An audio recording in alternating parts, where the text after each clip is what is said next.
Okay. Okay, we're starting the meeting, Mayor.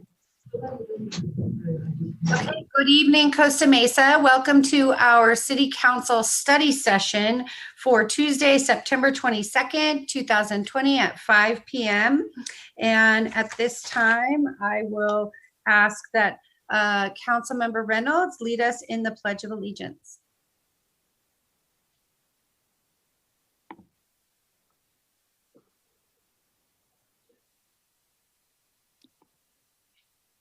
I pledge allegiance to the flag of the United States of America and to the republic for which it stands, one nation, under God, indivisible, with liberty and justice for all.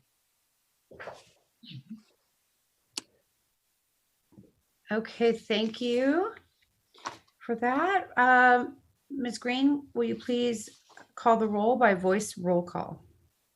Councilmember Reynolds, Here. Councilmember Marr, Here. Councilmember Mansour. I see he's here. He just signed on. Councilmember Guinness, Here.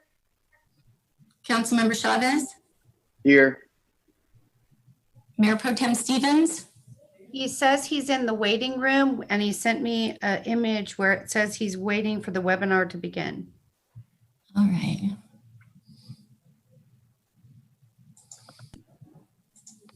There we go. We've got him. Mayor Foley, That's it. and I'll go back to Councilmember Mansour.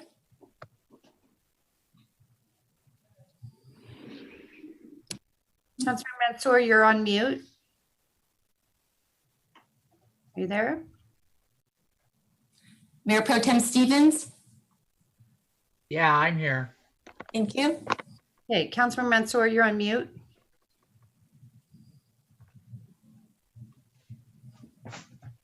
Here. Okay. Thank you. Okay, tonight we have one item on our study session agenda. Ms. Green, will you please read the title?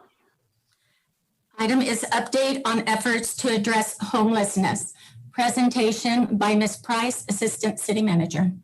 Okay, and the way we're going to handle the meeting tonight is we'll have Ms. Price and her team give the presentation, and then we will ask for public comment, and then we'll go to the council for comments and questions, okay?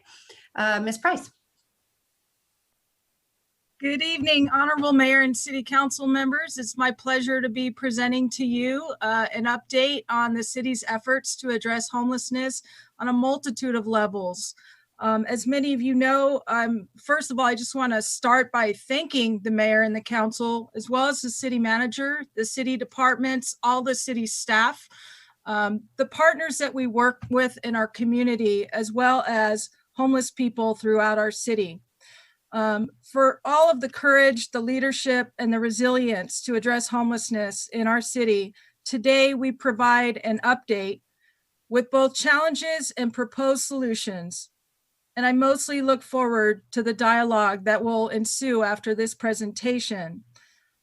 And while I'm humbled to share the opportunities with you tonight regarding this report, it reflects a tremendous amount of work from a number of people across our city, both within our city family as well as our community on the whole. Mitch, if you would go ahead and move to the first slide. And we start off with this slide primarily just to show the tremendous amount of partnership that we have in our city, not just from the investment of city employees that are outreach workers, but our law enforcement teams, our code enforcement staff that are dedicated to respond to homelessness with our private sector and our businesses. The leadership of our city manager's office to coordinate all of these efforts, as well as the tremendous work that I think is super unique in Costa Mesa and something to be celebrated, is the volunteers and the faith-based organizations that fill in any gaps in our system along the way to make sure that we're doing whatever it takes to address the crisis of homelessness for those in our city. The nonprofit partners that we work with have been hand-selected.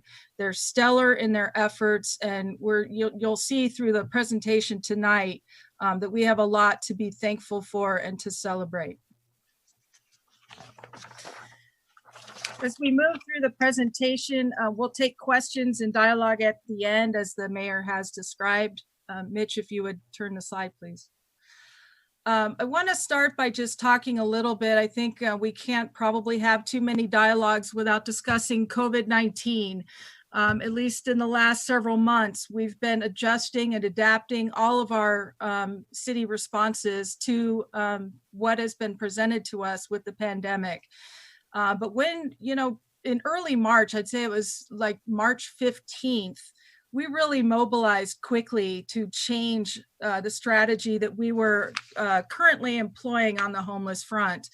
As many of you know, we have a 50-bed shelter at the Lighthouse Church. We had to immediately evaluate, with 6 feet of social distance, what would be our highest census to maintain the public health and safety for the clients that we serve.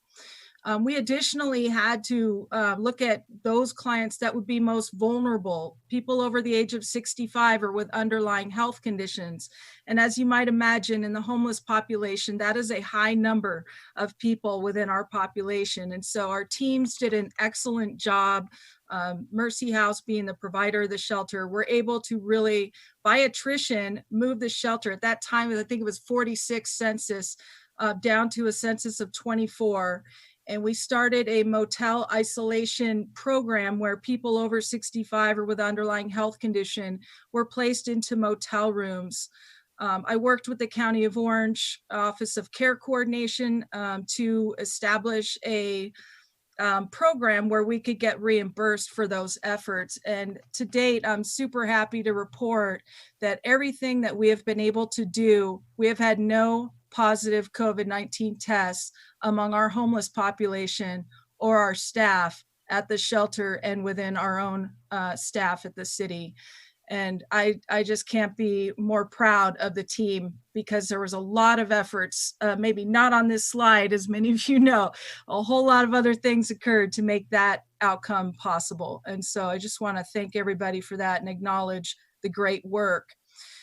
While this has been happening, though, something else weighs heavily for me, and I know many of our council members. We've had plenty of dialogues, and also we'll talk a little bit later about some of the actions to mitigate the longer term economic impacts that we may be experiencing from COVID. We know we have increased housing instability. There's an eviction moratorium that's been in place for several months, but we also know that people often are paycheck away in paying their rent. And so having several months of rent in arrears is something that will be a stressor for households in our community. Additionally, the loss of income or employment interruptions as a result of businesses shuttering their doors, some of them closing, some of them reopening. It's just been a very fluid situation, and the economic impacts to households has been significant as well. And then, of course, the increased food insecurity. All of you know, and many people in the community are well aware, what we're seeing in the early indicators of the COVID pandemic is the tremendous needs in our community for food assistance. Starting off at the IKEA parking lot, moving to the fairgrounds parking lot, there's been just a tremendous outpouring of support to try to keep families afloat and keep them housed while we try to, really mitigate the impacts. Next slide, please.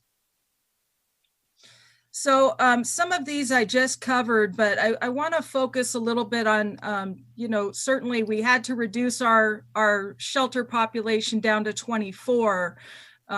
While we were doing that, we were also working with people that are on the streets within our city and making sure that they had access to resources, to hygiene kits, to water, to the ability to get indoors to a program that would be able to assist them in linking to resources. Because during COVID, we've got a population that's become highly more visible because many of the businesses have been closed. But we're also seeing an increase in numbers on our streets. And so we're trying to make sure that we're connecting these folks to the resources available and keeping them health safe on the public health side, making sure that they have access to the public health officials, which I'll say the county has done a reasonably good job in making sure they had mobile testing that came out to our shelter as well as all the other shelters in the county to make sure that our homeless population had been tested if they needed to be or wanted to be, as well as those in our motel program, our staff. They really made sure that anyone who was on the streets as well could be tested during this outbreak. And again, we've had several people test, but we've had no positive tests. Our key partners, as I mentioned, in talking about the food insecurity piece, homeless people, whether they're on the streets or in the shelter program or living in the motel, there's a lot of food delivery going on in our communities. Trellis and Lighthouse Church were providing meals to those in the motel program. The Crossing Church was doing a shower and a meal distribution program. SOS, the soup kitchen, Fresh Beginnings quadrupled their food boxes that they were doing during the pandemic. And just as a reminder with that, they're serving food boxes to people that were homeless in our city that are now housed. And so there's a housing retention component to these efforts. And, collectively, all of our efforts combined from the streets to the shelter, to the motel, to our housed populations, the safety net just really, really expanded to make sure that we were not losing anyone along the way. And then Fresh Farms, of course, kept delivering to us fresh fruits and vegetables to keep our health up. So we were certainly very appreciative when those large boxes of fresh fruits and vegetables were being delivered. Again, as I mentioned, the Power of One responded to the food insecurity.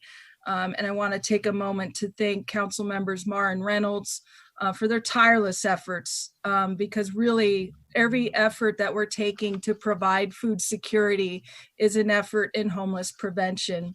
As people struggle to pay their rent, food is the one thing that we can do to keep people housed. So moving on, Mitch. I'm going to turn this over to Stacy to talk a little bit about kind of what it is like on the ground and working with our partners. And again, it's just an all-in effort that has gone on here in the city. And I'm certainly proud to introduce Stacy Lumley. She's our neighborhood improvement manager. She's been with the city over 6 years, and a lot of this success is testament to her leadership in just making sure that no base was left uncovered. Stacy? Thank you, Susan. Good evening, Mayor and council members. I first want to say thank you to all of our volunteers and nonprofits that assist us not only with the bridge shelter, but the persons of homelessness on the street experiencing a hardship. Without your amazing work and your support, we couldn't do what we do, and it really takes a team with lots of organizations to help us. Also, like Susan said, I want to thank Councilmember Reynolds and Councilmember Marr. Councilmember Reynolds really took lead with Fresh Farms, and we worked collaboratively together to support the food boxes to Soup Kitchen, to the bridge shelters, and Fresh Beginnings was able to serve some of our vets in our community with those fresh boxes too, and they were all so ecstatic about it. Additionally, I want to thank the Lighthouse Mobile Pantry. Pastor Phil, Lighthouse team, Linda Miles, they have stepped up and really provided over hundreds of meals to the individuals in our motel program, serving 3 meals a day. And actually, even one of our local community businesses, Toast, actually donated 3 meals a day on Wednesdays. Every Wednesday, they donated a meal to our guests that are in the motel program. So thank you to everyone in the community for your support, starting with our leadership, moving down to our volunteers. Next slide, please. Our street outreach success couldn't be done without the efforts of everyone within the community. We are currently working with 64 clients that are actively homeless on the street, and that doesn't come without challenges. Sometimes the bridge shelter, it meets the needs for these individuals. Sometimes it does not. And for the individuals we're currently working with on the street, they are continuing to work with their housing plan and work on their housing plan to achieve permanent housing to end their homelessness. Some of them are literally in the car, and some of them are on the streets themselves. And our team is doing an amazing job in housing those individuals. As far as our families, we do work with families, and we actually have a contract with Family Forward. Family Forward, it really helps us, and we go through the Family Collaborative and work with Spin, who's locally here in Costa Mesa, as a central spa point for our families to join into the system of care to get the services they need. And we work with diverting individuals to their home base, to their family support, which is really important with the work we do. As we know, to successfully end their homelessness, support is a major aspect of their success. We actually, during this COVID pandemic, as you see on the slide, we've housed 21 individuals since the pandemic started. So they're still doing amazing work with a total of 83 housed up to August 31st. Next slide, please. Our bridge shelter team and our outreach team work hand in hand. Our bridge shelter staff, alongside with Mercy House as the operator, we work well together. We collaborate on goals. We collaborate on operations. It's really a team effort within the bridge shelter system of care. The average length of stay for our clients is average 73 days. Since opening in April 2019, we have housed 68 individuals into permanent housing, and 20 of those clients have been housed during the COVID pandemic. It's really been a great success with both the outreach and the bridge shelter staff working hand in hand, working together. As of to date, with all of our efforts, we've housed 151 individuals, which is pretty phenomenal given our times and the resources and our collaboration with our community partners. And we really couldn't have done it with everyone involved.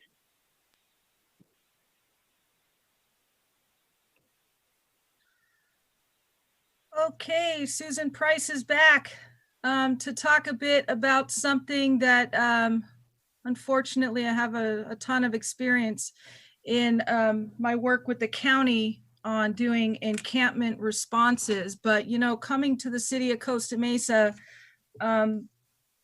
really the team here has been coordinating so well. I've not been here long enough.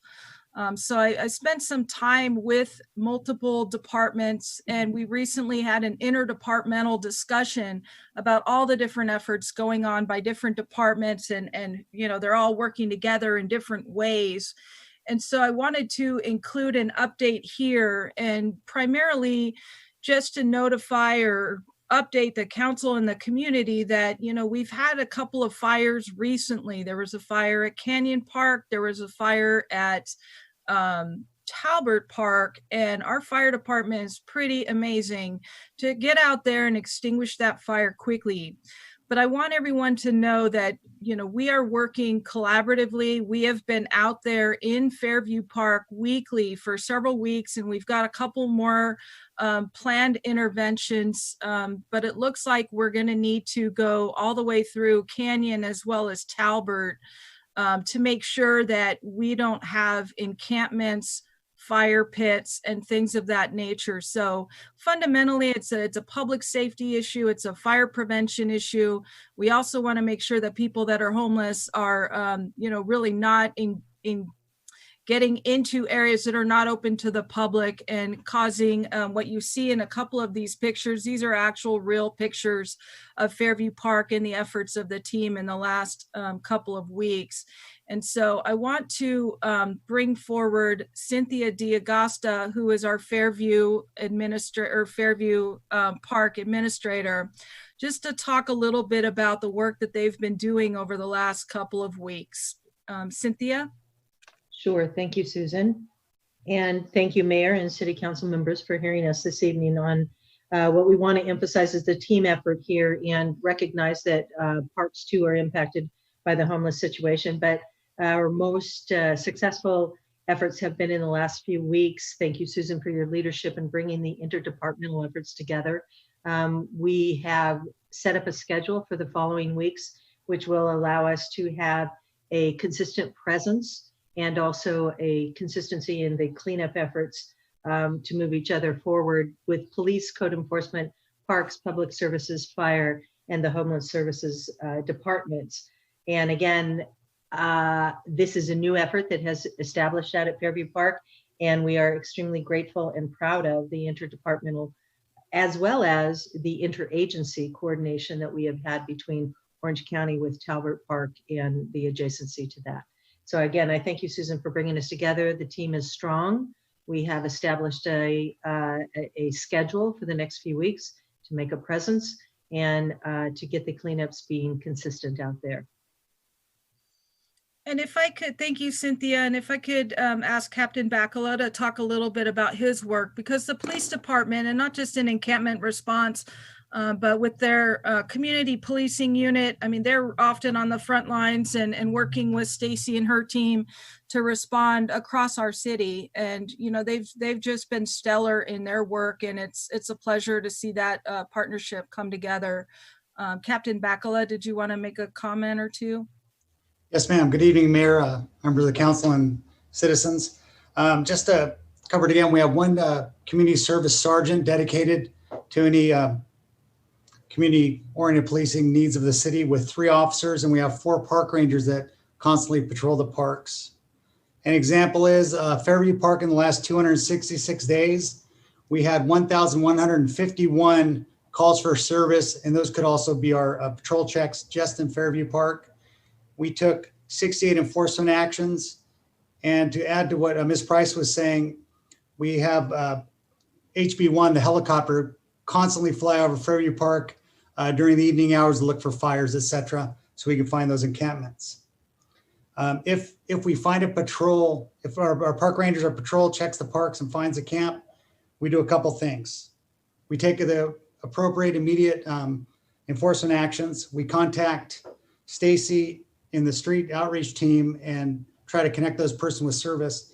And I want to say that Cynthia has been a little humble in what she's been doing out there. In the past, we had to coordinate the cleanup with Public Works.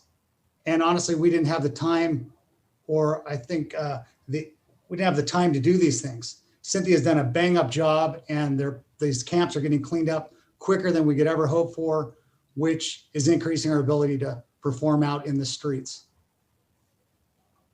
As far as coordinating with Mike Brumbaugh, especially, and the code enforcement out in the streets, he finds them, we take necessary actions, then we try to connect any person's experienced homelessness with Stacy immediately.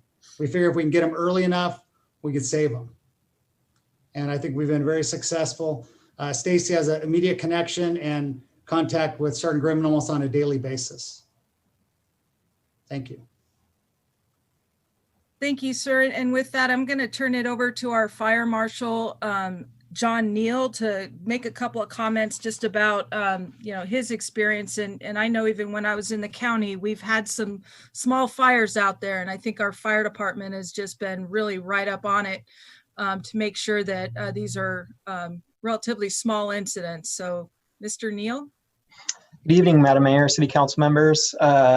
Just to piggyback on what Captain Bacala said, I think we definitely operate in a spirit of collaboration throughout the city. I've been a part of the Network for Homeless Solutions for the last 7 years, similar to most of the faces on the screen. So we definitely have that coordination. And from an operations standpoint, we've even modified one of our vehicles into a quick attack vehicle that can get down to the Fairview Park, Canyon Park areas that are more difficult for our apparatus to access. These recent fires, we've been very effective in keeping them small, structure protection, and HB1 is definitely a valuable resource in identifying and getting us to these encampments quickly to prevent it from spreading.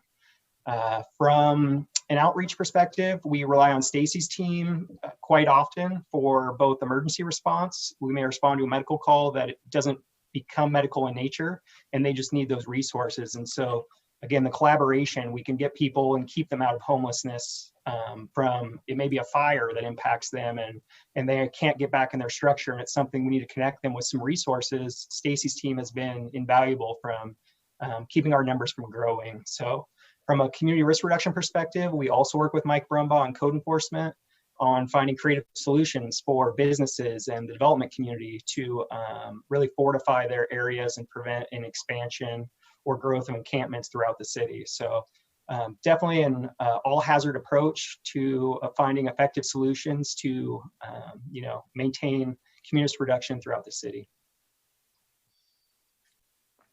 Thank you, sir. And last but not least, I have to give Mike Brumbaugh an opportunity, our senior code enforcement officer. He has a tough job out there.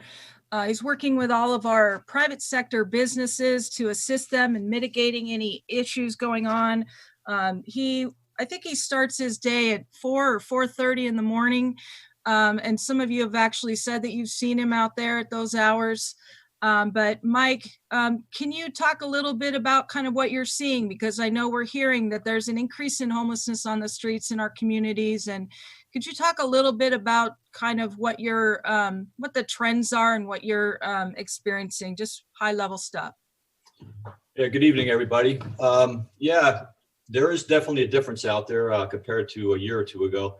There are more people on the streets now, but I think the trend is more, there's people coming from different locations, out of the city, out of the state, still some from recovery homes. But I think a lot of them are drifting through the city. They're getting a feel for the city, see if it's a place to stay. A lot of them drift through, they're out the next day. Some of them stay for a little while. But along with that, we also have, I guess, a lot of our familiar faces are missing. They haven't been around for a while. So I think they're finding other cities because I think they're finding it a little bit more, I don't know, maybe uncomfortable here because maybe they don't want to go into the shelter. That's not their choice. The one trend that I'm seeing a little bit that, is with the vacant businesses, the COVID has definitely hit us hard. But with the vacant businesses, there's more emphasis now on watching over the vacant buildings and properties so that they're not taken over, they're not broken into, and trying to get the business owners, the vacant business owners, to monitor the properties a little bit closer.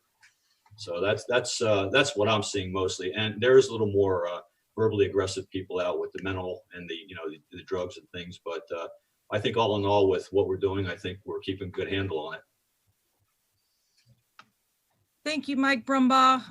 One thing that I've known about this for a while, but I just want to congratulate the city of Costa Mesa for having a code enforcement officer that works with the businesses. 100% of his time is on this task, and it's just a very proactive way to address all aspects of our system of care. So Mitch, if you would go to the next slide, please. I like this slide. I just want to, it'll move a little faster going forward. That slide, I had to kind of stay on it for a minute because of all the work that our departments are doing. But this slide I find just really reflects and embodies what Costa Mesa is doing to address homelessness in so many different facets, from our police department and their ability to enforce anti-camping ordinances because we have a shelter in our city. Mike Brumbaugh's work with local businesses, our ability to have our outreach and our service component available. And as Mr. Brumbaugh says, some of the homeless folks may come and go through our city because they know that we're proactive and that they'll be contacted fairly regularly by any one of our departments to try to assist them and get them the help that they need. And of course, having our 50-bed shelter that's going to be moving over into a 72-bed shelter will give us greater capacity to meet the needs. And then one of the other not so secret ingredients to our success in Costa Mesa is just the sheer volunteer and community engagement that we have here. Our ability to respond to situations, on the homeless front, but also just seeing how the city has responded to COVID. It's been inspirational for me to see what we've been able to accomplish during a crisis. And homelessness, of course, is a crisis for people in our community. Next slide. Next slide, we're moving over to 3175 Airway Avenue. This time I will turn this over to our Public Services Director, Mr. Raja Sethuraman, to provide an update on the construction at Airway.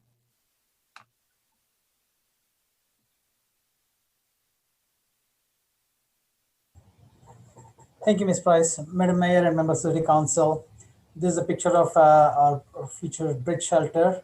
This is a building that we acquired. You can go to the next slide. We acquired back in March and April of 2019.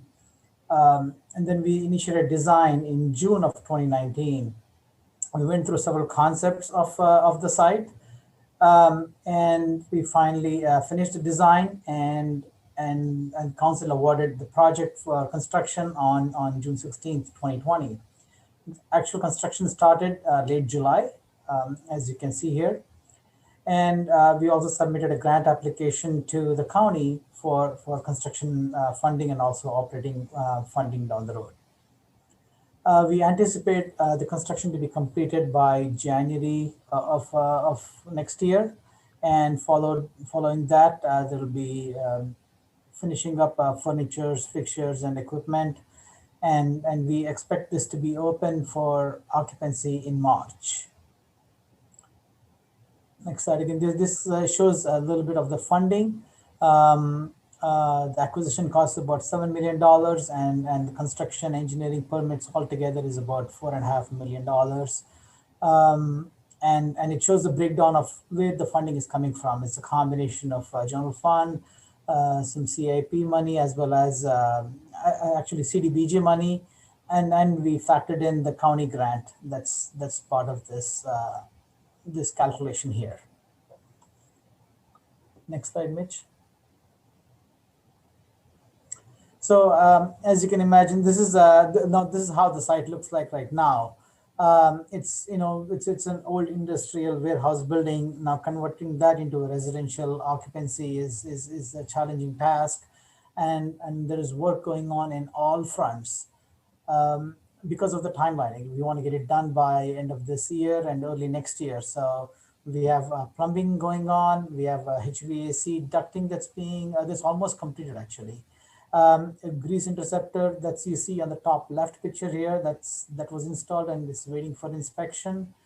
We have sewer connections happening. Other utilities like Edison gas connections, everything is going on at this time. So it's on moving on multiple fronts. We have so far, contractor is doing a good job coordinating with adjacent businesses. We actually have a tenant also in the mix here. Half of the site is leased out to Hajoka. So we want to make sure that we coordinate everything with them and make sure that there are no impacts to their operations too. So far it's progressing well.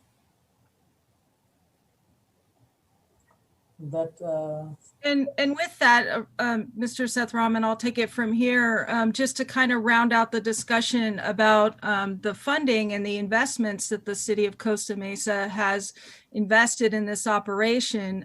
The Network for Homeless Solutions, which is Stacy and her team, as well as the shelter operations, Mercy House, and the facility operations costs that we manage through public services, totals currently $2.6 million in investment on the operational side. Mitch, next slide. So just a little discussion here, very preliminary, but we've been talking internally as a staff about some of the opportunities that are going to present themselves between now and the end of the year as we expect that construction project to finish. And one of the things that we really want to talk about and bring forward is the community engagement process and what sort of events we can do, even though we're in COVID right now. And so it's just real preliminary ideas about creating volunteer opportunities to ready the building for its anticipated opening with, getting the facility organized, the kitchen set up, supplies, and, we'll be working with IKEA already on some of the design plans and furnishings and just all kinds of setup things that need to occur. We would love to have a ribbon cutting event.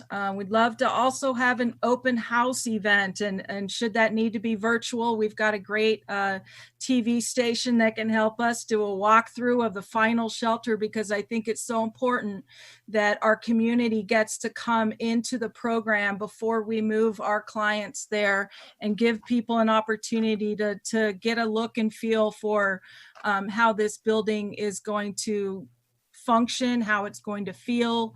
All of the color choices are going to be important. So we're looking forward to moving in that direction. As far as the clients moving into the facility, we anticipate doing that not all in one day, but moving people over in batches so that we can kind of make sure that everybody is feeling stable and comfortable moving into their new spaces.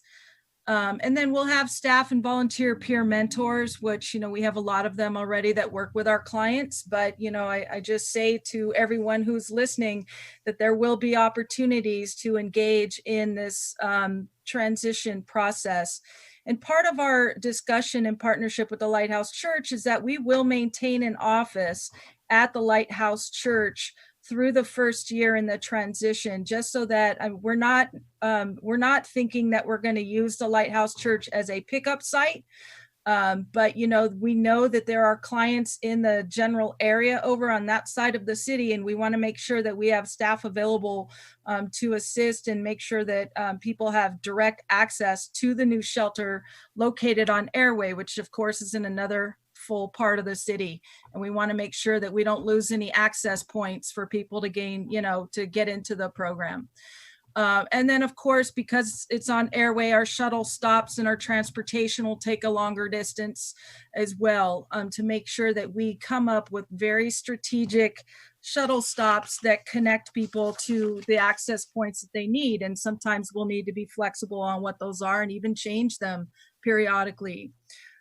So our shelter advisory group, which really has been meeting throughout the COVID pandemic, we see them as a really logical group to assist us in developing some of those details. And I know that Councilmember Reynolds is a part of that. Our mayor attends that sometimes as well. It's operated by Mercy House, but we have a tremendous following of, just a diverse group that meets regularly to talk about feedback and what sort of things we can do to make this a very, very smooth transition. Next slide, please.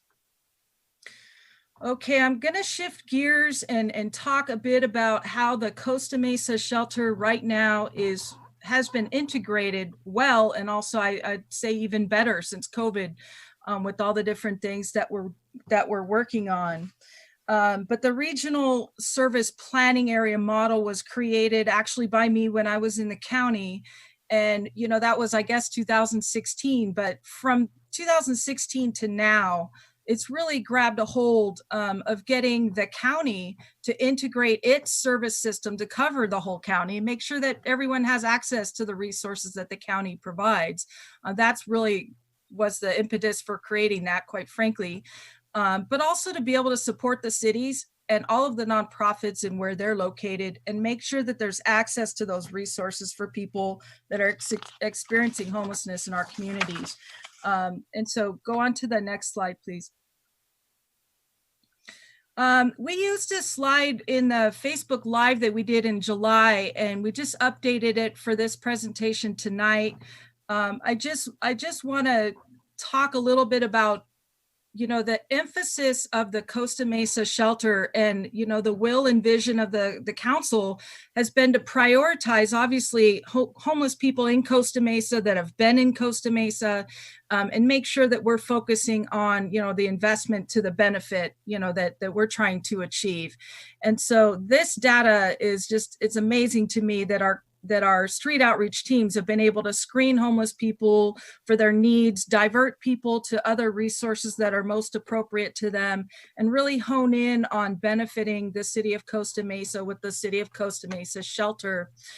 So far, 140 guests out of 189 were fundamentally, originated here. We're part of the homeless they were homeless in Costa Mesa for a length of time that our departments were having frequent contact with them. And so they've been able to really hone in on this at a really successful rate. When you look at North and South, not a lot of people moving into our programs. And part of that has to do with these other jurisdictions bringing on shelter beds to serve their own populations, particularly in the north part of our county. Next slide, please. And this is on the back end. When people graduate from the shelter in Costa Mesa, where do they go? And, you know, certainly Stacy and her team are very connected across multiple jurisdictions, not just in the county, but really regionally beyond the county. You can see from these numbers here that 73 people from the shelter were housed in the central service planning area. And as Stacy said, there were 151 people that got housed. You can see from the numbers up on the right, 47 of those were housed outside of Orange County, and potentially I would speculate because of affordability factors or social safety nets that they either had family, friends, or employment in outside areas, and that they were able to transition successfully. But beyond that, many of you have heard this term, and I won't go into the weeds on this. I don't want to bore you too much. Coordinated entry system is a county-wide system where every housing unit that becomes available, there's a prioritization that goes on that puts the right person matched to the right housing unit as it becomes available.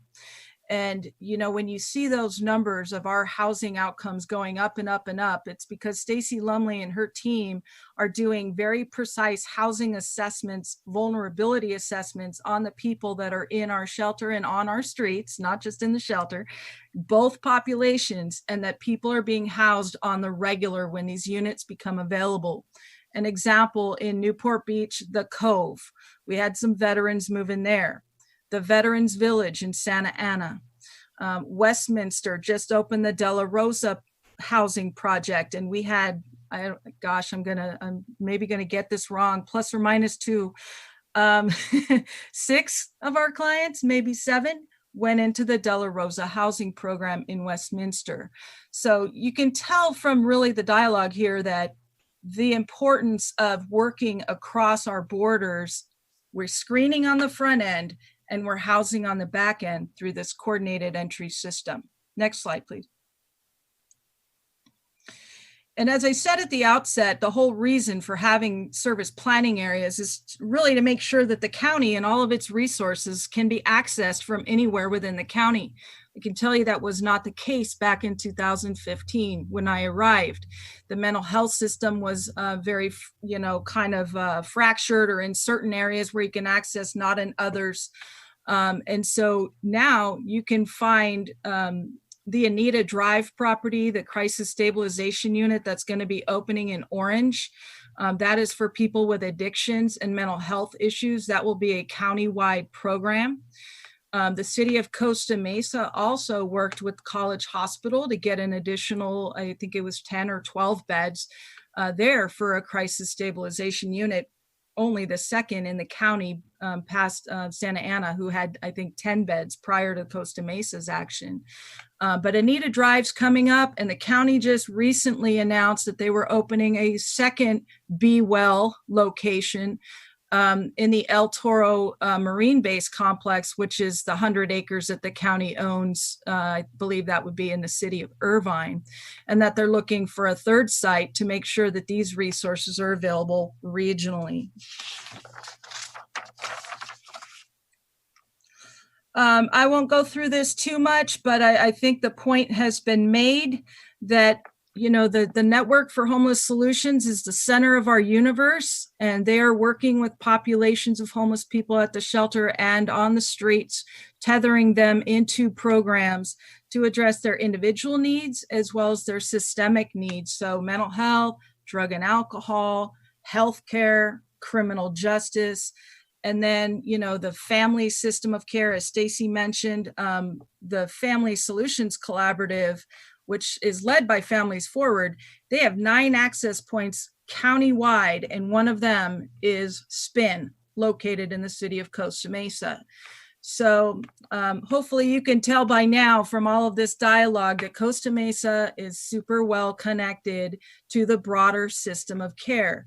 And that is pride and testament to the ability for Stacy and her team to connect people to exactly what it is that they need to get them the help that they need, the housing, the stability, and the health. Okay, hold on. I keep having to move her out of my slides here. So regional approaches, I'm going to start at the bottom bullet point there because, the legal precedent that occurred in Costa Mesa really shifted, not in Costa Mesa, in the County of Orange, shifted the landscape for all of our cities and shifted the narrative. So the Orange County Catholic worker case, Martin versus Boise case, which has also been appealed. There's a number of factors related in here, but fundamentally, what the crux of that was, and when I was in the county, it was fundamentally about 700 people living on the Santa Ana flood control and not having an alternative bed for being homeless.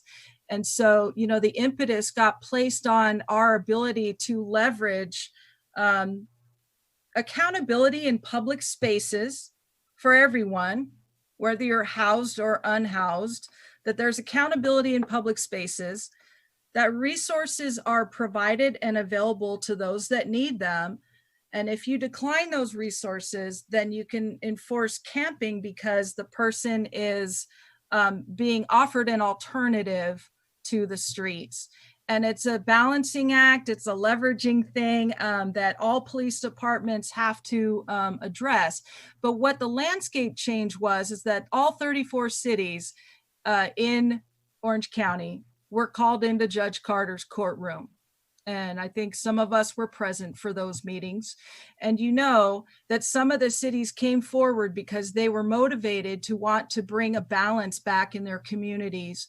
And so I believe there's 10 or 11, I would say 10 cities in the County of Orange right now that are either operating or building shelters.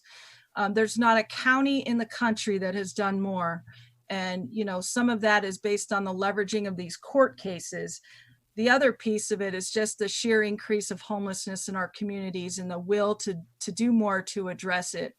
And so as we look at, not all 34 cities are going to operate a shelter. Not all 34 cities are going to have an appropriate space to put one. And so what we've seen is cities coming together to work on a solution where you've got a shelter here, you've got an employment program over there, you've got a crisis stabilization unit available to you, and everybody kind of works together in a bit of a microcosm of the central service planning area or north or south, as the case may be. Next slide, please. So one of the things that, you go back one slide because I wanted to bring up one more thing. I failed to mention the reduced shelter costs. Let's see. The funding potential. The reason why in the county as well as the state, the governor has put out a lot of homeless initiative money, and at that has said that if you're not coordinating regionally, we're not going to fund individual cities. We need to fund kind of regional collaboratives. And so in that, there's been a number of conversations, both in Costa Mesa as well as in other cities around the county. And I've been a part of a lot of that discussion. And in Costa Mesa, Huntington, Newport Beach, Irvine, we've all kind of sat around the table and discussed. I've also met with Garden Grove and Santa Ana, of course, and you'll see in just a minute some of that dialogue. But let's go ahead and go to the next slide. So in exploring a partnership with Newport Beach, because, I'll say to you that this dialogue was occurring a year and a half ago, and Huntington was really looking at trying to create a shelter. Newport was looking at trying to create a shelter. Costa Mesa, of course, had operated one in the Lighthouse Church preliminarily, was looking for a permanent building. And so that's when a lot of these conversations were initiated. And I'll say that Huntington, in the 2019 homeless count had over 300 homeless people in their city, and they were really struggling. And through the COVID epidemic, pandemic, they were able to negotiate a deal with the county to put a temporary sprung structure up in their city. They recently had a groundbreaking, I guess you'd call, for 174 beds of emergency shelter in Huntington Beach, which is great for Costa Mesa, because if our neighboring city is able to manage the volume of their need, it also will decompress the city of Santa Ana, which many of you know, the city of Santa Ana and the county have kind of struggled because of the sheer concentration of homelessness in the center of our county. So Huntington Beach's move and Costa Mesa's move have been really solid testaments of leadership. And of course, a lot of them are following Costa Mesa's model. But when you look at Newport Beach, they did an RFP, they tried to get a provider, they were unable to get a provider, and they didn't really have a good site. And so, they approached and they wanted to have a dialogue about potentially coming in and working together. And I'll say to you that, when you look at Newport Beach, and I used to work in the emergency room at Hoag Hospital in getting my license hours, my clinical hours. And I can tell you that, I also ran a shelter in Costa Mesa in the mid-90s on Wallace, 1963 Wallace. If any of you remember that. Hopefully Jean Wagner is on the call today, because she and I go back to, I don't know, I think I was 12 when I started this work. And I started it right here in Costa Mesa. So, working on Wallace Avenue with Michelle Rose, who got a job at Hoag and is now doing the community benefits program there. They opened up a resource center with SOS and Spin, which is across the street from the hospital. And this thing just started coming together. And, when Newport came forward, and I know that, there's certainly a lot of considerations and a lot of concerns about, taking on a broader regional approach.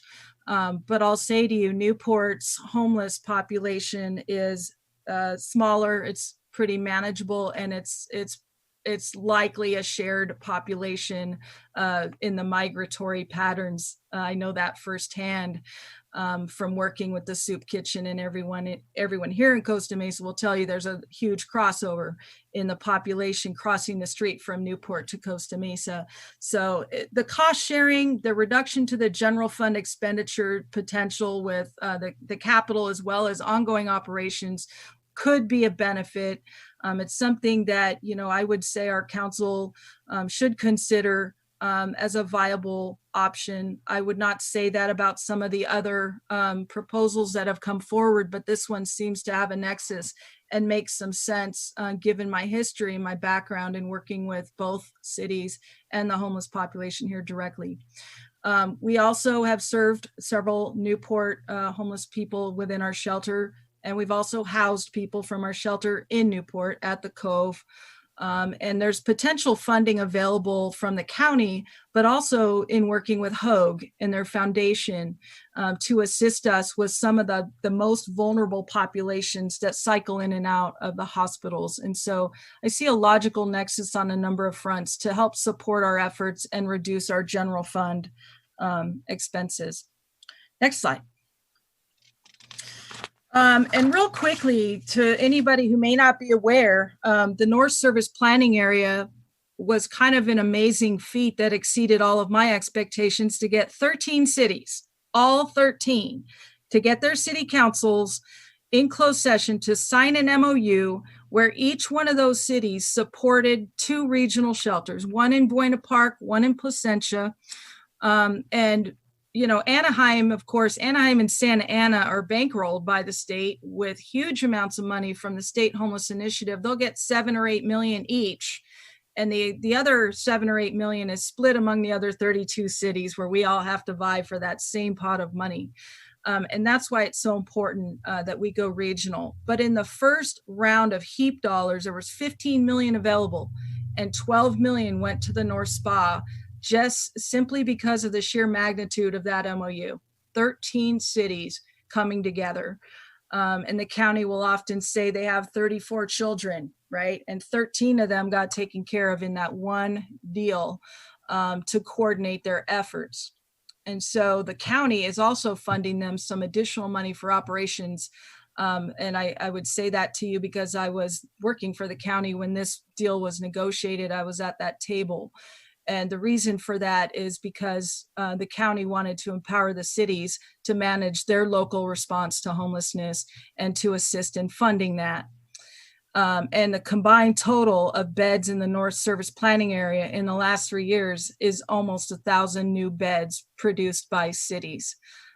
So that's been huge, but a lot of that is in the city of Anaheim because they've got a tremendous amount of resource. So back to us for a moment. Next slide. So we mentioned early on, we applied to the county for that next round of what they call HAP. So HEAP, HAP, the next one's gonna have to be called HOP. That's a joke. So the HAP program stands for Homeless Housing Assistance Prevention Funding. Comes from the state, gets passed through the county. What you see before you on the slide is 4 letters of recommendation for supporting Costa Mesa, receiving 2.5 million from the county to assist with our capital improvement project on Airway. We have an interview next week with the county. That's the final step in the process. And then we will get an award probably coming through the Board of Supervisors in the next 60 days or so for that $2.5 million to just round out and complete that construction project. And we're super excited, but the importance of these are obviously Mercy House is our provider. CityNet is the central service planning area street outreach provider. They work for all 9 cities. The city of Santa Ana, which obviously was a strategic move on my part, given that Santa Ana has an overconcentration of homelessness and they want to support other cities like Costa Mesa, Newport, and Huntington and Tustin for operating shelters of their own. And so the city of Newport Beach also submitted a letter in support of our efforts. And I know you probably can't see any of that. I won't read it to you now. Very stellar letters representing the leadership of Costa Mesa. Next slide. Almost done. All right. So just to kind of reiterate on everything, I know we've kind of talked about a lot of different things, but I just want to kind of hone in on some of the key things that are foundational to all of our work. And, you know, we've got our council goals and priorities, keep our communities safe, addressing housing shortages and homelessness. We're certainly well on our way with those, but with COVID, we've definitely got an increase in street homelessness that we are ramping up our efforts to address. We're hopeful that numbers get better on COVID and we're able to get out there in a little bit more force and numbers to really engage the population safely and get them into resources. We're leveraging the regional and county partnering relationships. The county's been in and out of our shelter. They've been helping us. I do have them mobilizing to work with us on Talbert and Canyon Parks. I don't know if I mentioned that earlier, I may have forgotten, but they are mobilizing to basically double our own city team and get out there and address any potential fire safety issues that we've got. And then obviously securing funding from regional, county, and state sources. The county just released another RFP late last week, I guess it was. We have a potential to apply for another $1.2 million to support our efforts. And my goal is to bring in as much funding as I can so that we can reduce the general fund liabilities, because obviously we've had an economic hit as well. And lastly, and certainly really super important in Costa Mesa, is to make sure that our community comes with us on everything that we're doing and that they're part of this and that, you know, they have a role to play. And I mean, I'm just humbled to be a part of it because it's super fun to work in Costa Mesa with these teams. They're just tremendous in their efforts. Next slide. Next steps. Okay, what you've all been waiting for, I know. The council's been super busy, super proactive. There's a number of things on this slide. Some of them are in process and some of them have already been approved by the council. So the first one is the COVID CDBG money, and that was approved by the council in, I guess it was June. And in June, that money is to augment our street outreach team, as well as our homeless prevention efforts. So gap rental assistance. We've got a number of Costa Mesa residents right now going to nonprofits and seeking assistance. United Way's been helping. SPIN has been helping. Families Forward. I mean, just a ton of groups. And I know I haven't even named them all. The council in May approved for the first time a home tenant-based rental assistance program. Staff recommendation was $75,000. The council doubled it in good fashion.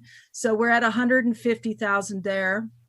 And then as far as sustainable funding for the shelter, seeking a partnership in the Central Spa with the city of Newport Beach, if the appetite is there to do so. And I look forward to getting feedback today during the study session from the council, as well as public comment. And then of course, we're going to continue to apply for all the money we can apply for, and not just the city, but our partners. We send all those RFPs out to our partners to try to get them to apply. And for any and all of you that participated in the January 2019 homeless count, we used a phone app and we asked a bunch of questions on a phone, and then it dropped a pin as to where that survey was completed. Remember that, right? Well, there's some discussion right now about the January 2021 count not actually happening. HUD is thinking about doing a waiver on that because cities are just really, still coming out of COVID, and it's kind of a challenging time to be planning a homeless count. So we'll see about that. But the phone app that we use, the ArcGIS software, is something that our planning department uses now for lots of GIS purposes and, land management. But Stacy Lumley has met with our IT department, and there's a potential for us to be able to use that ArcGIS application on our phone for all of our outreach efforts. Because I know many of you are asking, what's the trend on the streets? What's going on with the community? What's going on with our population? We can design and customize 10, 12 questions of our own and be able to map and track our efforts, our reductions, our increases, our demographics, everything under the sun, by implementing that as a year-round tool for our outreach and our code enforcement and law enforcement teams. I'm excited about that one. Next slide. And this was really my last slide. I was hoping to leave it up, but we won't, because we want to see everyone's faces. But these are the contact numbers. This is how you get a hold of any one of us. The Costa Mesa Bridge Shelter for Mercy House, they have one number. You press 1, you press 2, you press 3, but it's basically for bed reservation, donations, a volunteer. If you've got a comment, a question, feedback, anything at all, press 3. And that goes to our Shelter Advisory Committee. They're the ones that manage that line, and they get that feedback, and we talk about it at our meetings, and we bring things forward to solve or respond to any of the feedback we get. And then the message line, which is just a number to leave a message, they call back. Stacy and her team will call back. And then the 24/7, obviously, Costa Mesa Police Department, finest, will take that call and refer it to social workers who will go out and respond. And then we have a number of resource brochures and things on our website that you can download yourself. I keep them in the pocket of my car. And when I come across people that are seeking help or seeking money, I generally will distribute resources over money. And so with that, I will stop talking and do some listening. Thank you all for your time tonight. This is a super important topic. A lot of progress has been made. Still a lot of work to be done, but we're never going to stop coming up with new solutions. So thank you, and we're here to respond to any questions that may come up. All righty. Thank you so much for that presentation and update. At this time, we will open up the public comment to anyone who would like to speak to this item. Looks like we have 17 attendees, and I see one hand raised. If you'd like to speak to the item, please raise your hand in the participants window, or you can press *9 and press *6 when it's your turn to speak. And so we'll first go to Janet.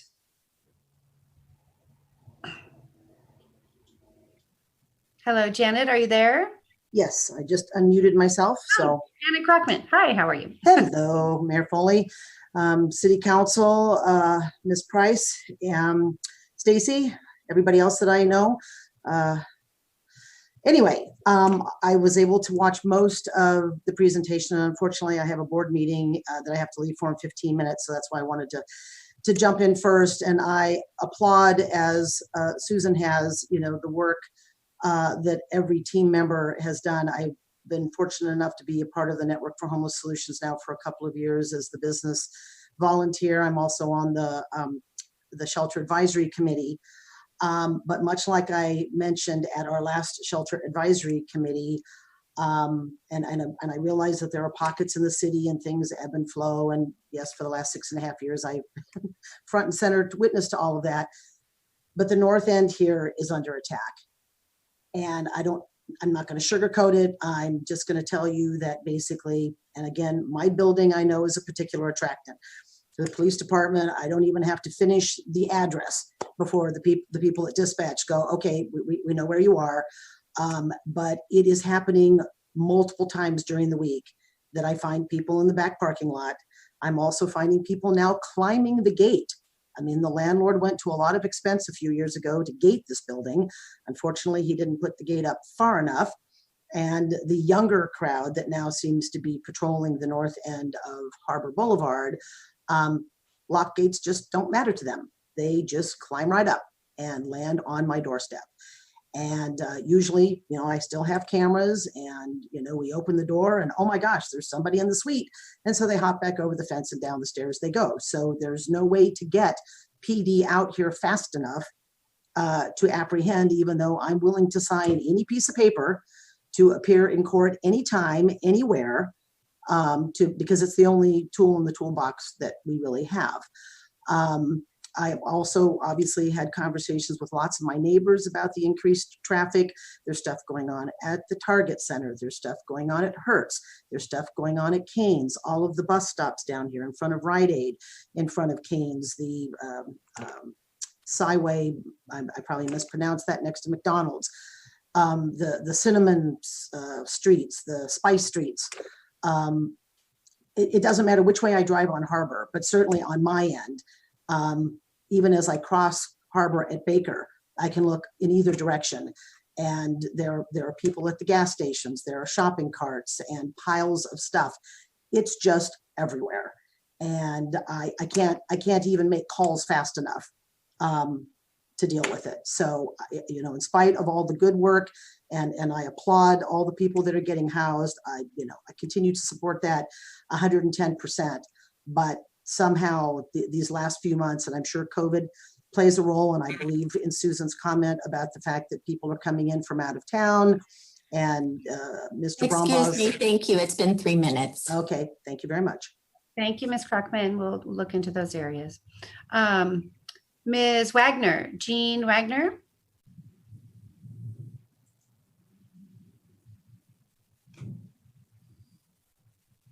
If you want to speak, you need to press *6 on your telephone or unmute your computer.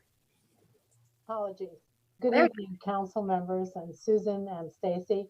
Finn's an access point for Central Orange County. So we serve all the cities in Central Orange County for families with children. And I wanted to take a minute to commend Costa Mesa. I've worked with Costa Mesa since the early 1990s. I sat on the committee that actually took 2 years to determine what a resident of Costa Mesa was. And I'm happy to be on the Network for Homeless Solutions now with SPIN. So I think that Costa Mesa has always been a leader in deciding what can be done effectively to help the homeless families and as well as the individuals. So I just want to take a minute to say thank you to the current council members. This has been a long process, I know, and everybody's tired of it, but tremendous strides have been made.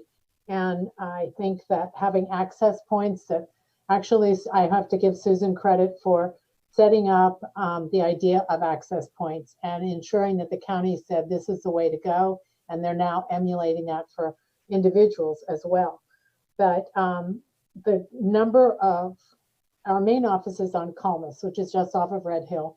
But we were asked to be the housing partner at the Melinda Hogue Resource Center. So we offer our housing opportunities to residents at that location as well. But the number of calls for Costa Mesa residents has increased dramatically. In Monday alone, we had 14 calls from homeless families with children who needed help with rental assistance due to COVID-19. And that's just the 14 calls that we were able to answer and return and collect all the paperwork for in one day. So I just wanted to really, I'm sure you're aware of it, but just to emphasize the need for the number of homeless families with children who have lost their job due to COVID-19, have done everything they can. We're very lucky that Albertsons and Costco and Amazon has reached out to us to say we have openings, send us your clients. So we've been able to get some of them employed pretty quickly, but it still will take at least a month of rental assistance. So the need is great for families that were doing well in Costa Mesa and the bottom has fallen out of their lives. So anyway, I just want to thank Costa Mesa for all the support to all the nonprofits and for being a leader in really addressing this issue for the county. Thank you. Thank you, Ms. Wagner. Heartbreaking to hear those stories. Okay, I think this is Pastor Phil. Pastor Phil, are you there?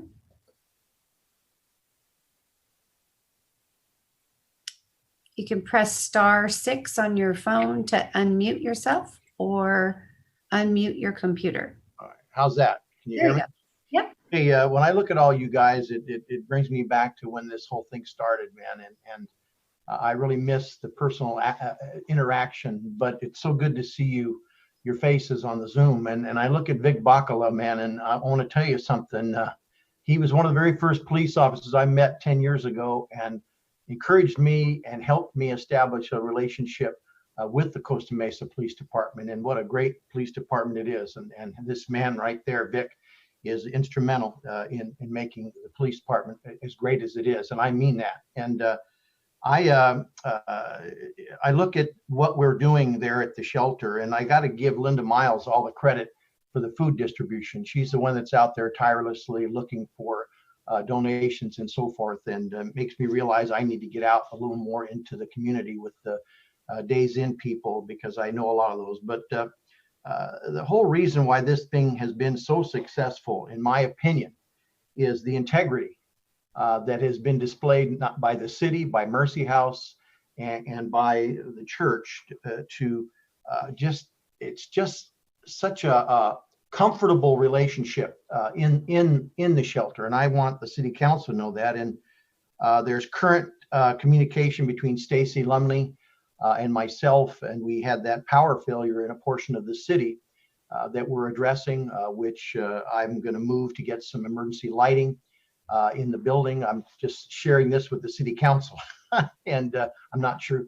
And then also we're being proactive with the winter. We're hoping and praying we get a lot of rain, right? So we're going to have to do some patching in the asphalt in our parking lot to get us through this next winter, which I've already accepted an estimate for some work. And I've already shared this with Stacy as well, that we're going to be proactive with that. And I just want to continue to be a good neighbor. I appreciate the relationship. What else do I got here?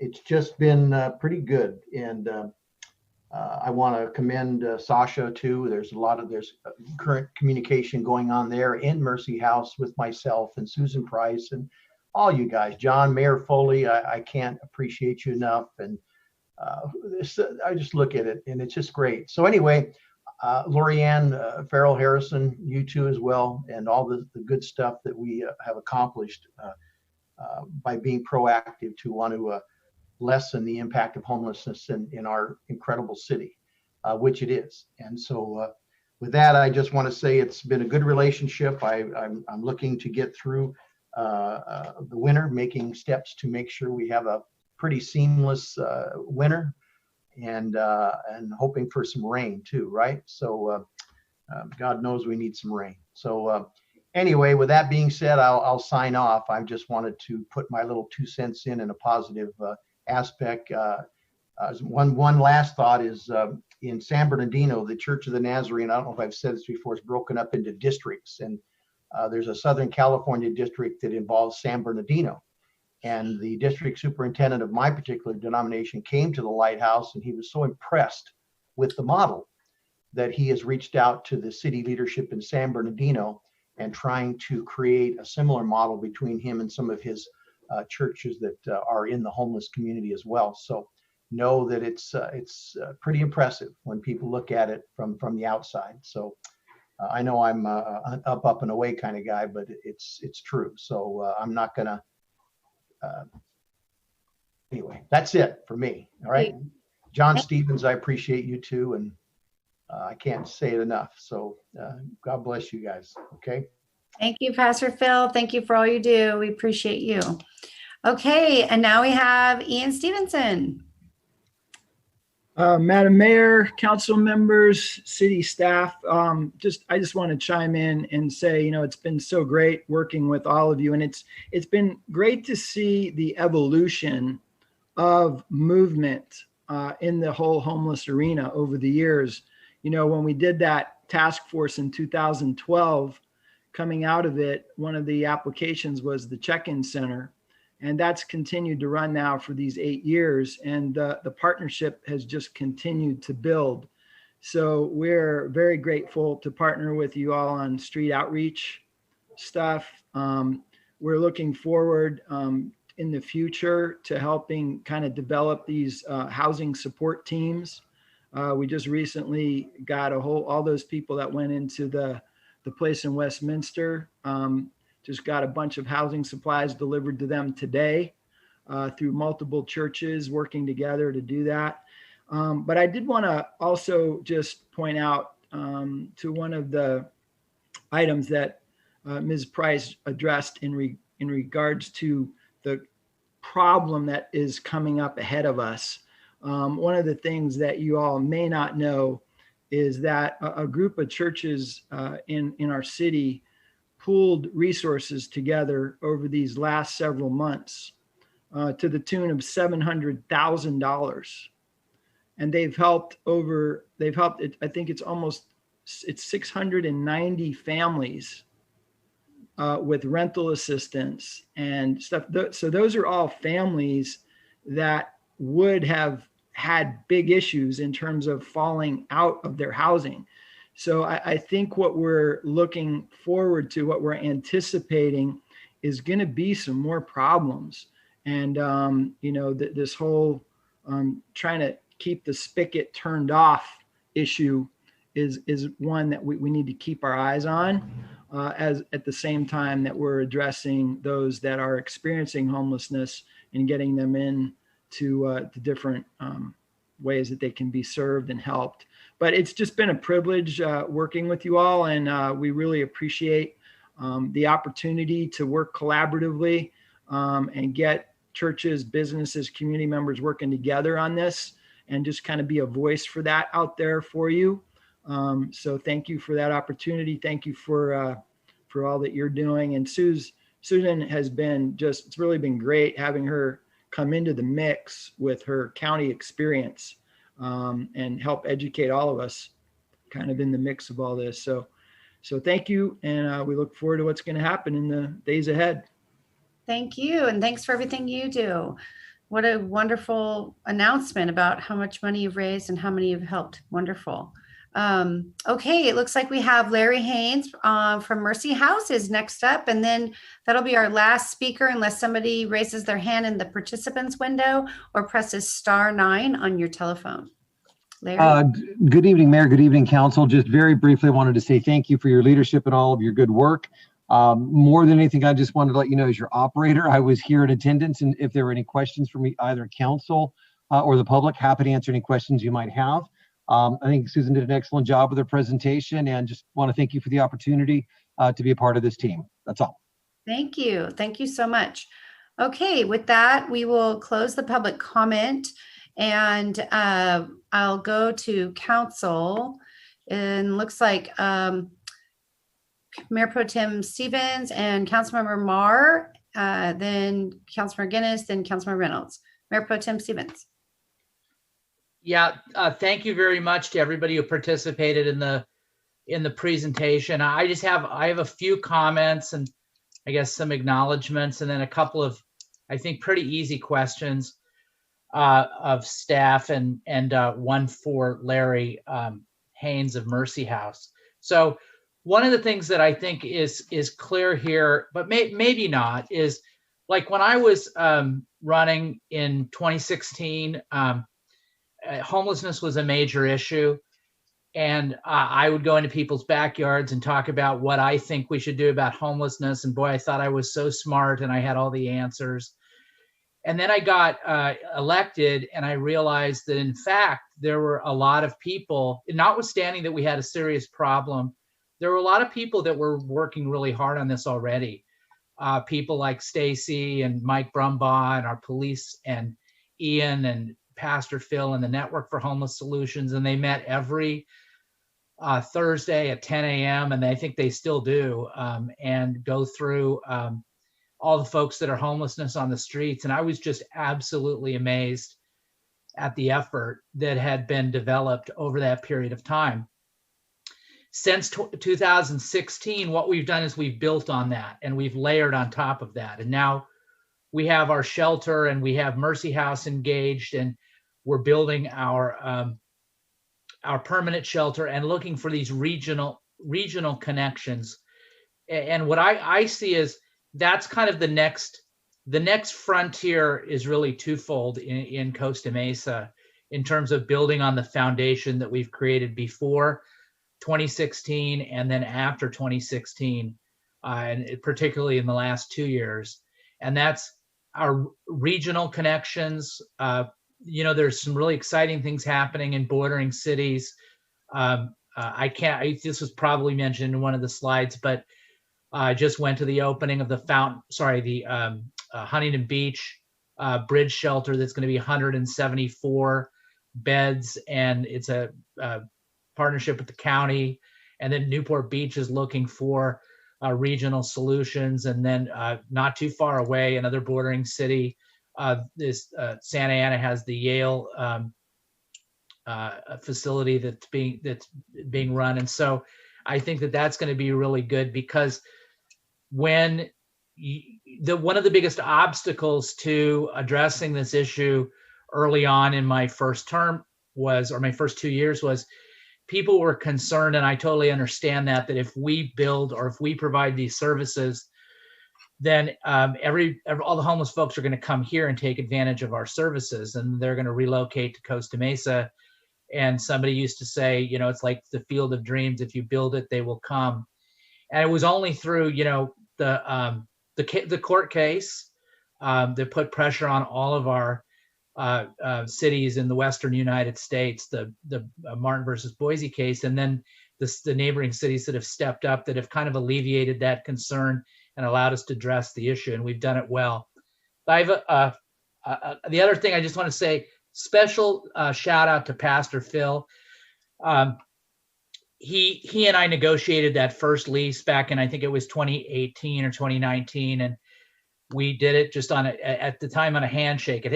We shook hands, and it hasn't changed. And to deal with not just Pastor Phil, but every single person who spoke today, every single person who touches this issue has one thing in common: a great amount of integrity. And we couldn't do it without that level of integrity and that level of commitment. So thank you, Pastor Phil. Question for Stacy.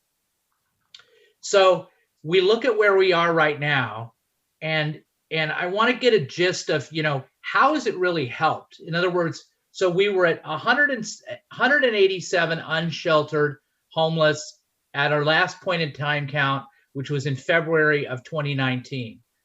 You reported that we've housed 151 since April of 2019, a couple months later. Can you give us an idea of how has the shelter helped our ability to take somebody who's homeless on the streets of Costa Mesa and put them into permanent supportive housing? And how does the effort compare and the work that was necessary before the shelter and after the shelter? Yeah, I'd be happy to help you answer that.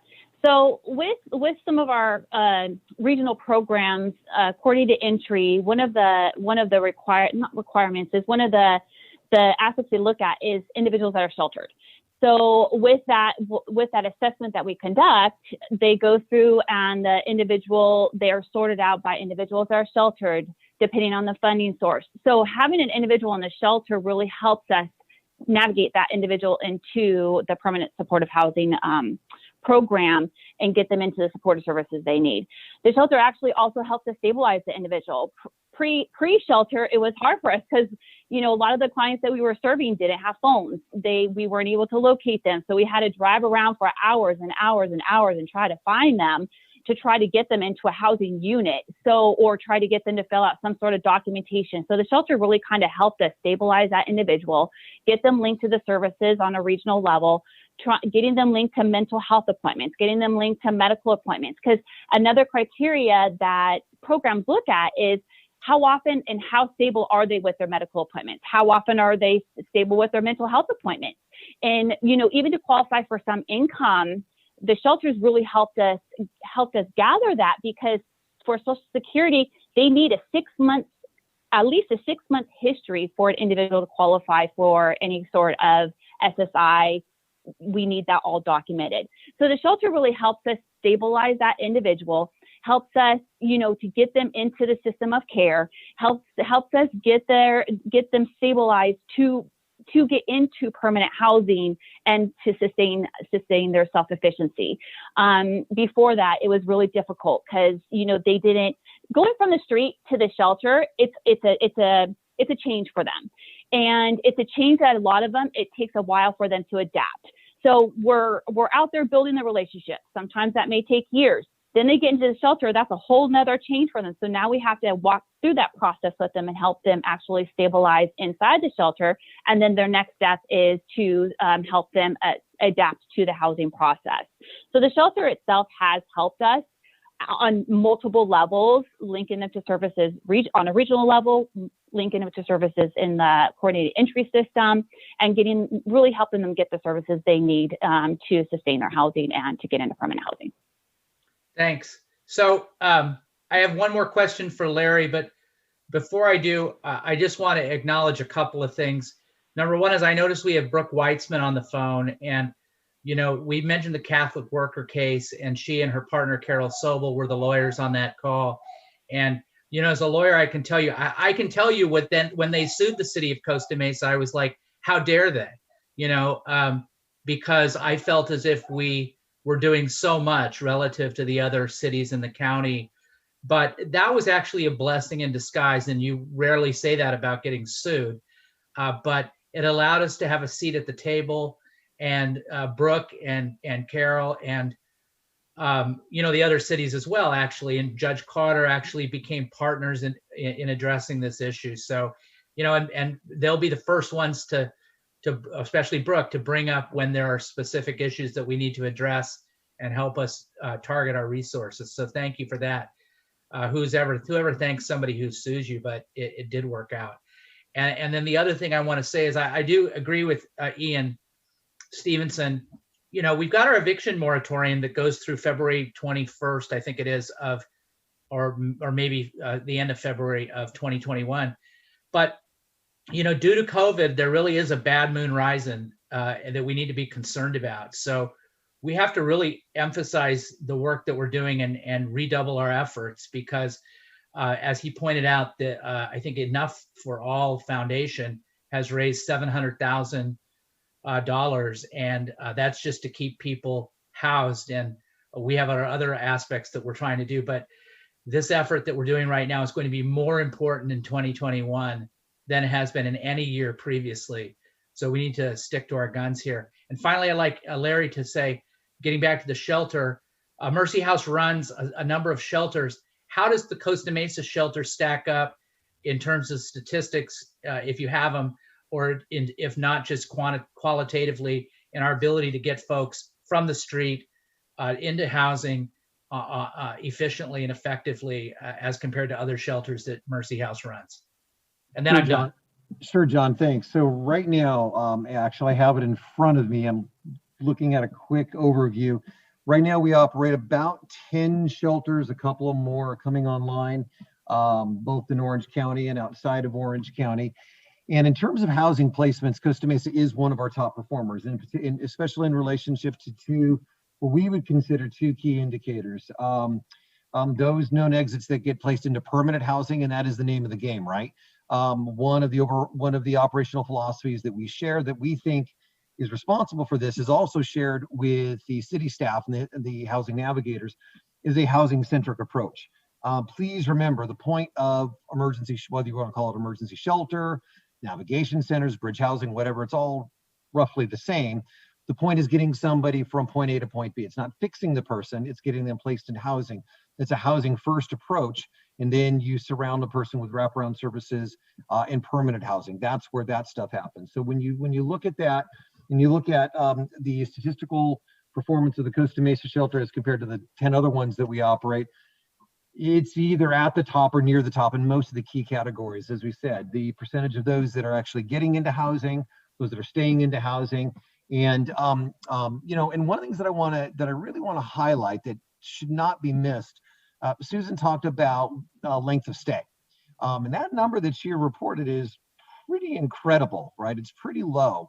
And no, don't get me wrong, it does not meet Mercy House's expectations, but I don't know anybody that meets our expectations on that, to be honest with you, and especially in the time that we're operating, and that really points to, you know, the testimony of the city staff and Mercy House. And one anecdotal note, I know, John, you're looking for data, but one anecdotal note is, you know, we had our director of housing meet with the Costa Mesa staff recently to sort of swap notes about housing placements and what are our strategies.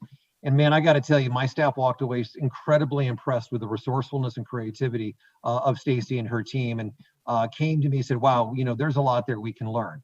And, you know, I'd like to think we do a credible job here at Mercy House. So that really speaks to the excellence of the staff that you have there. So yeah, so at any rate, when it comes to housing placement, length of stay, people staying in housing, if it's not number one in the categories, it's in the top 2 or 3 of most of them. I think we're doing, all of us together are doing quite well. Thank you. Okay, Mayor Pro Tem Stevens. Next we have up Councilmember Marr. Thank you, Madam Mayor. So, you know, I know everyone's going to say it, but thank you to all of you who are doing a really incredible job with this. I know if we had given Susan 5 or 6 hours for her presentation, she probably would have taken all of it because there's so much good work happening and so much to communicate about what we are doing.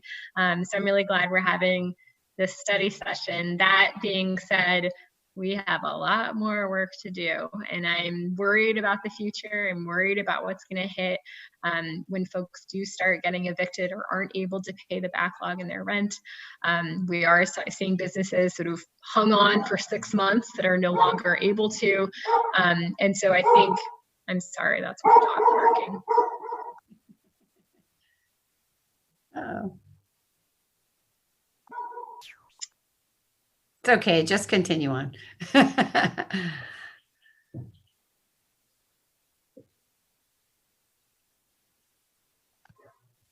Sorry about that. So there's got to be somebody outside of my window right now. So the fund that we were talking about was the Enough for All fund. All right, go to somebody else. I'll come back. Sorry. Okay, Councilmember Guinness. Okay, we had 150 I guess, individuals placed in housing? Or is that 151 household, and were any of them families, or are we primarily looking at individuals that are being served? Ms. Price? Like say singles versus families. Yeah, those are all individuals. When we come across families in our work, we refer them to the Family Solutions Collaborative, Families Forward and Spin. But when we're talking about the data regarding our street outreach and our shelter, we're talking about single individuals and couples. Okay. And you had data of the numbers from the central spa. Do we have that for Costa Mesa?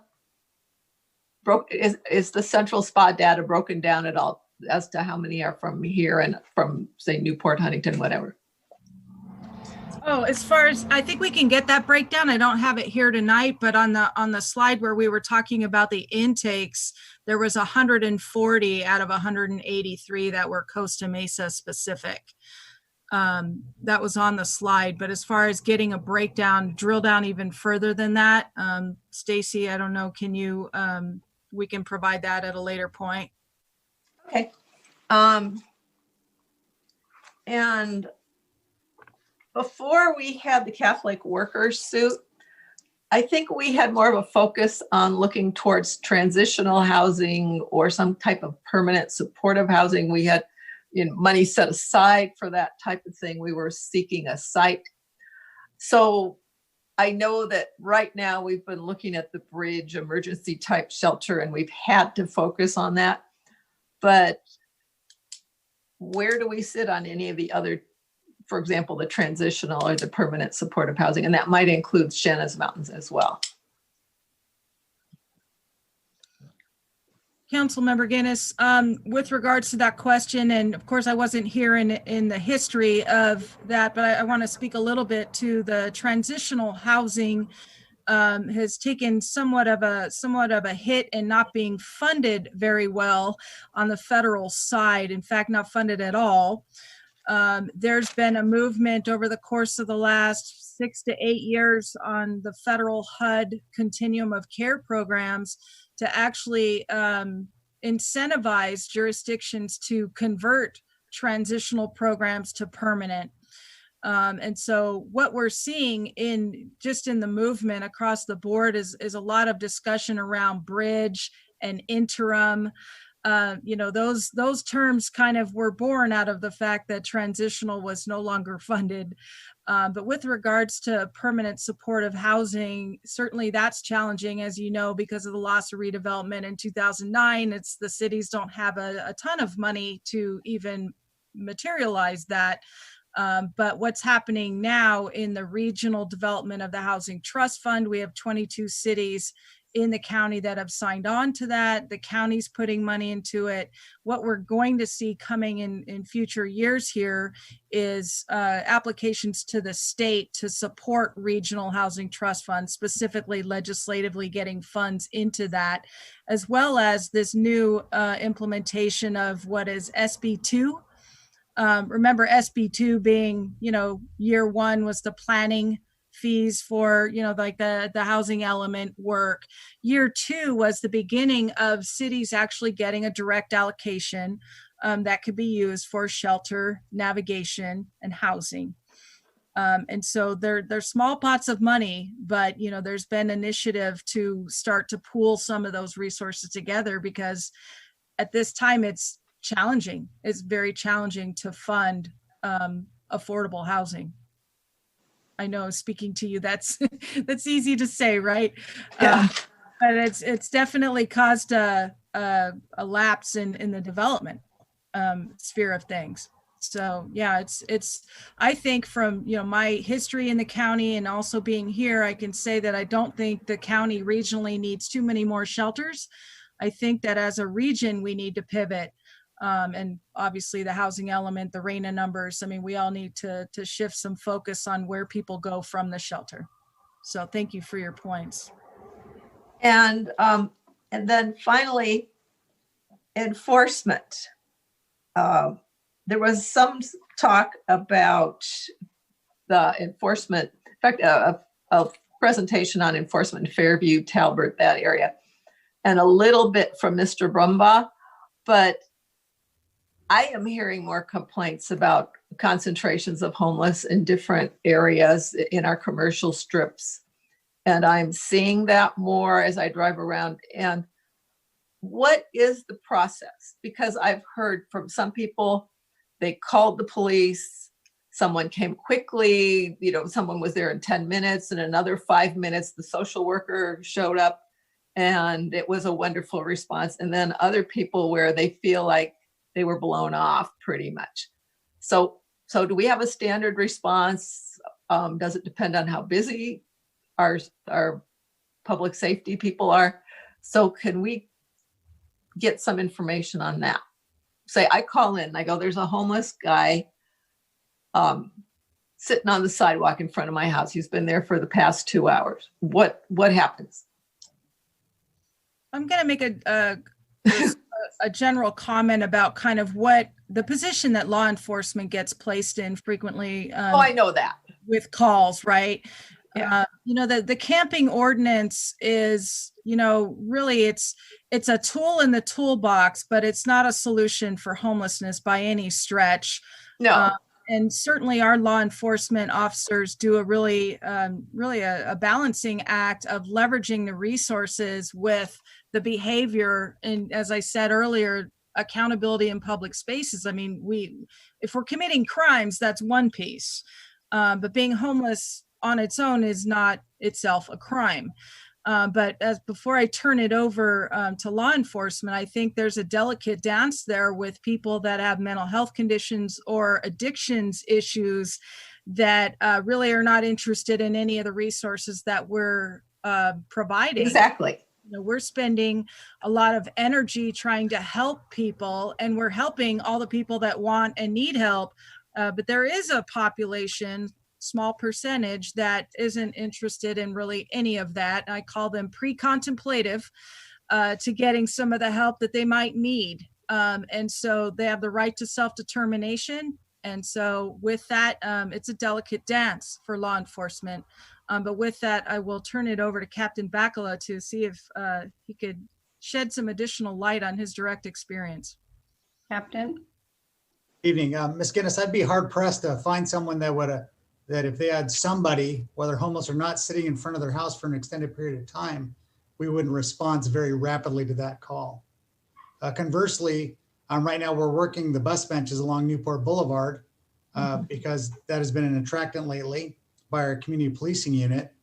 And if we get a call and we already know our community policing unit's going out there and we've already gone out, attempted to get services for these people and they refuse, if they're not breaking the law, if more calls come in, we're generally going to take that call, give it back to the same officer went out there. He'll do a quick drive-by. And if it's the same individual not breaking the law, we're not going to stop and offer them services a second time and within the same day. Okay, so basically our residents should not give up. Maybe their call got lost, or maybe something just didn't quite work the way we wanted it to work. Because, people get discouraged.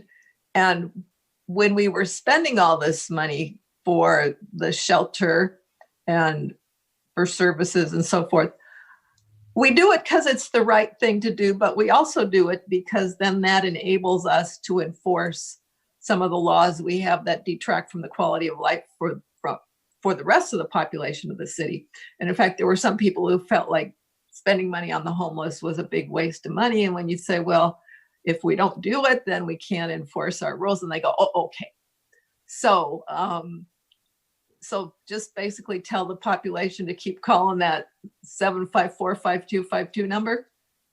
Yes, ma'am, absolutely. And then we should never give up. And like Susan, there are people sometimes they're a little resistant, but maybe that fifth or sixth time they'll actually want services. From my experience, we don't know what the answer is. Is it one time? Is it 100 times? But they're going to do it eventually. They will wear them down. Okay, thank you. All right, thank you. Councilmember Marr, are you ready? I'm ready now. I apologize for that. I have a neighbor who gets an Amazon box like at the same time every day, and that's the result. Evil Amazon boxes. So I think that's actually a really good segue, right? Is because this is, a term the term of art, people experiencing homelessness versus the homeless sitting in front of my driveway is a distinction that I think a lot of us became very familiar with 2 years ago. And what I was about to say before I was so rudely interrupted previously was that we're going to see an increasing number of families living in their cars, of truly people in our community experiencing homelessness. And yes, there are the passers through, and yes, there are the nuisances, and yes, there are all these people, but it is a big spectrum of folks. And you know, the good thing about what we have going on right now is that we've got services for folks kind of all along that spectrum, with the exception potentially of those who are experiencing addiction and absolutely refuse services. And so I would just you know, before I go on, I just want to make sure we're talking about that, right? That this isn't just like the one portion of the population that some of us might have in our heads. And if anything, that spectrum is only going to get larger as more people face some kind of a crisis in the coming months. And we know that to be true. And so we've talked about it a couple of times, that fund that was set up by a number of the churches is enoughforallfund.com. Even the tiniest donation, they're finding ways to deploy in ways that keep families together, keep them housed, keep them fed. And so I'm actually wondering if we see anything coming from the county in terms of recognizing this increased need. I know we're thinking about how to kind of redeploy CDBG money potentially, but we're not the only ones who are going to see more people be hungry and more people live in their cars. So has there been any movement from the county level to potentially redeploy funds that we're aware of, or is that a lobbying effort that we should be taking up? Ms. Price? Well, I would say that's a lobbying effort I'm always taking up with the county, even though I don't work there anymore. I'm in contact with them on a regular basis, you know, just talking about the needs that we have, not just here, but regionally. I'm never going to stop caring about what I see as the trends and things that we're all going to need to respond to. You know, we are seeing additional funds coming down on COVID CDBG dollars, right? So we got the first allocation, it was like $688,000 that the council appropriated to homeless prevention and street outreach. That was in June. I haven't seen the award letter yet, but there is another allocation coming to the city of Costa Mesa for CDBG COVID. Again, one-time money, but this is a perfect use for one-time money because you're just going to avert the crisis with as many households as possible. Right. So we've got a couple of pots of money that we will bring forward to the council, you know, in as expedited as we can in October. You'll see items where we're asking for approval for a gap rental assistance program to really mitigate the you know, the people that are falling through these cracks, the eviction moratorium. I forget what John said earlier. Mayor Pro Tem Stevens had a word for it I thought was great. But you know, the moratorium on evictions is going to actually be problematic for folks that haven't been paying their rent over several months. So I'm concerned about that. I've been concerned all along. So we'll bring something forward in October with one or both of those pots of funding. It's Bad Moon Rising. Thank you, sir. from Creedence Clearwater Revival. That's exactly what it is too. Any other questions? Yes. What is your knowledge of the capacity right now of the family shelters in the county? I might need to defer to Miss Lumley on that. I don't have my hand on the pulse of the family shelter occupancy right now. Maybe Mercy House does. They run the Family Care Center, which is the point of entry for the Family Solutions Collaborative. Stacy, are you passing? Larry Haynes? Are you still on the call? I am. I'm so sorry. It's a neighbor getting my attention. Could you repeat the question for me, please? What is the capacity of the family shelters in the county right now? I don't know that off the top of our head, but the number itself, not to sound pedantic, is a little misleading.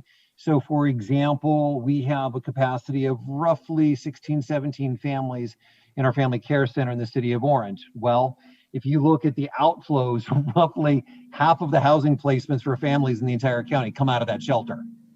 So it almost doesn't matter how many beds there are. Really what you want to measure is your flow. It's a systemic approach that you want to look at.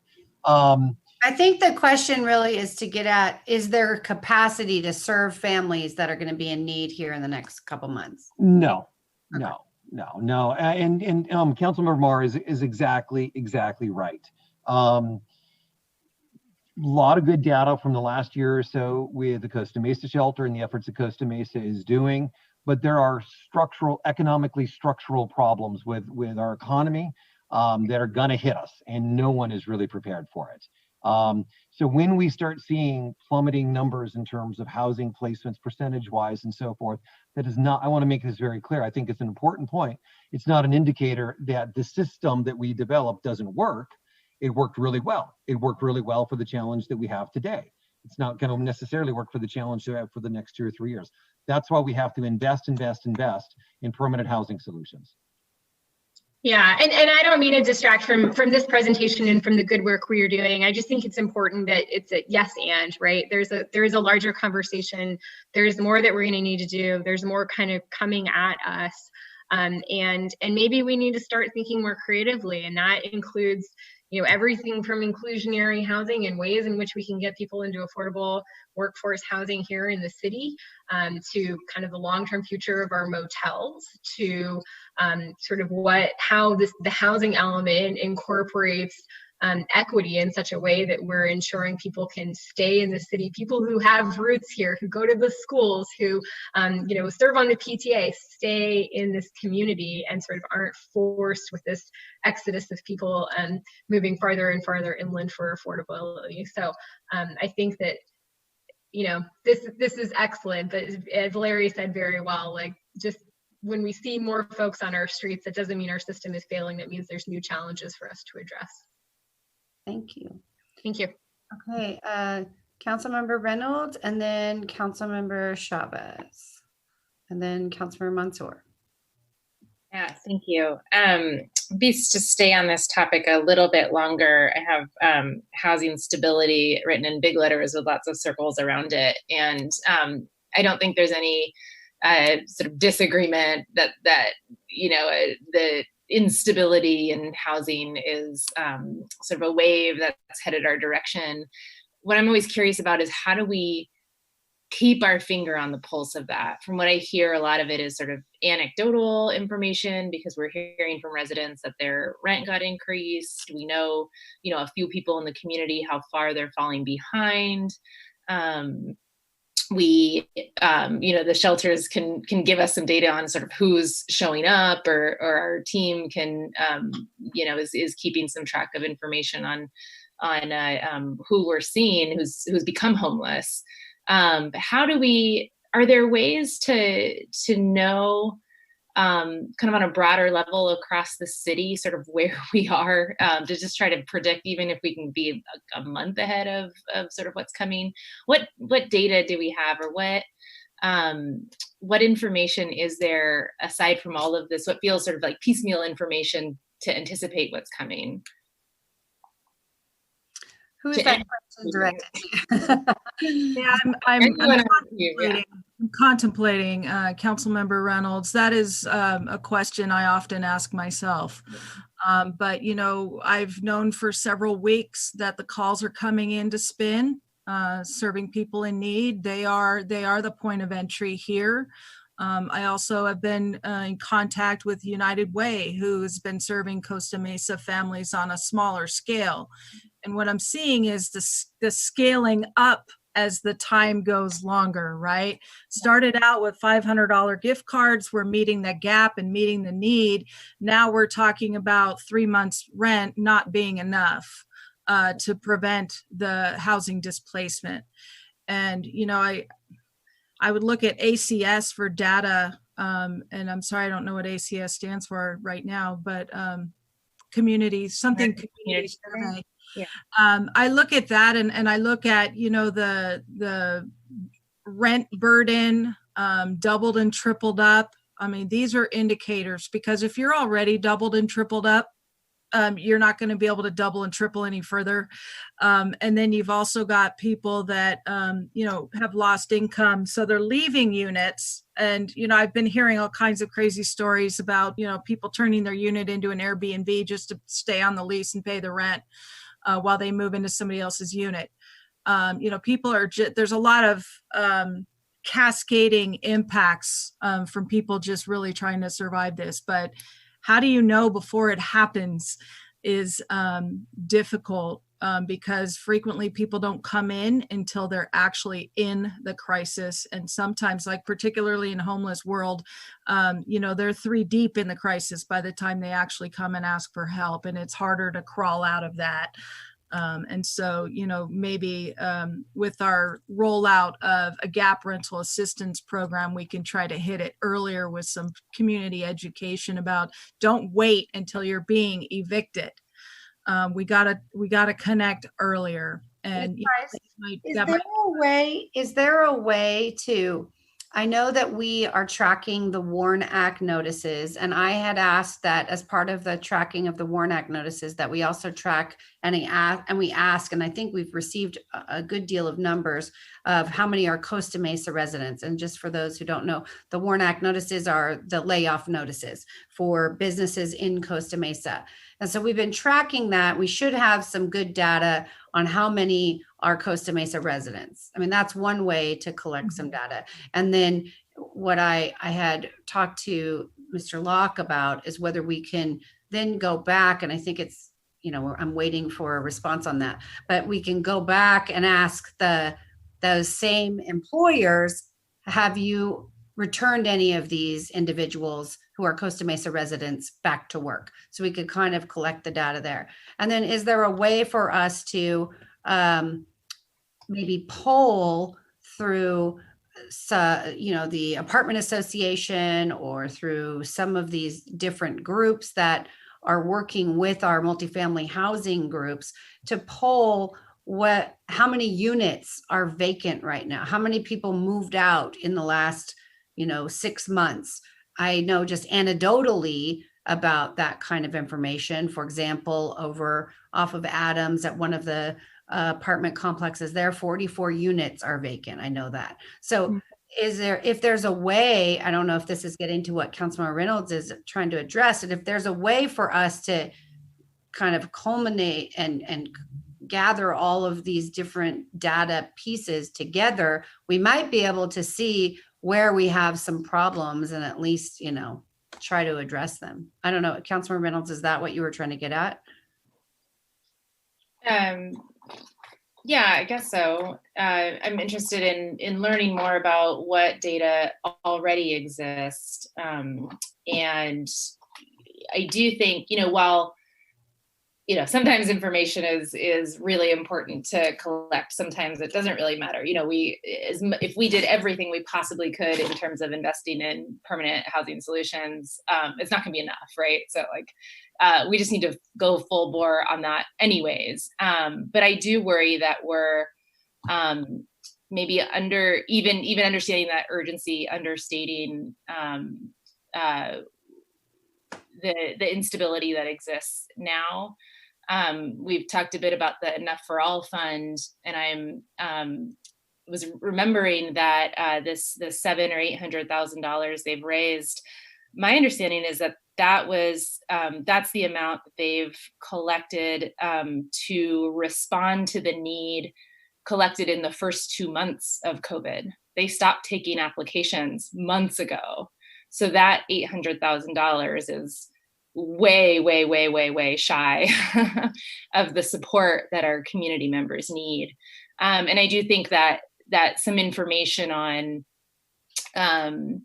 what the need is there, if maybe it is a survey targeting, maybe it's a random survey across our population, maybe it's a survey across our rental population, but to really understand what that gap is, I think can make us smarter in designing and allocating any rental assistance that we can provide.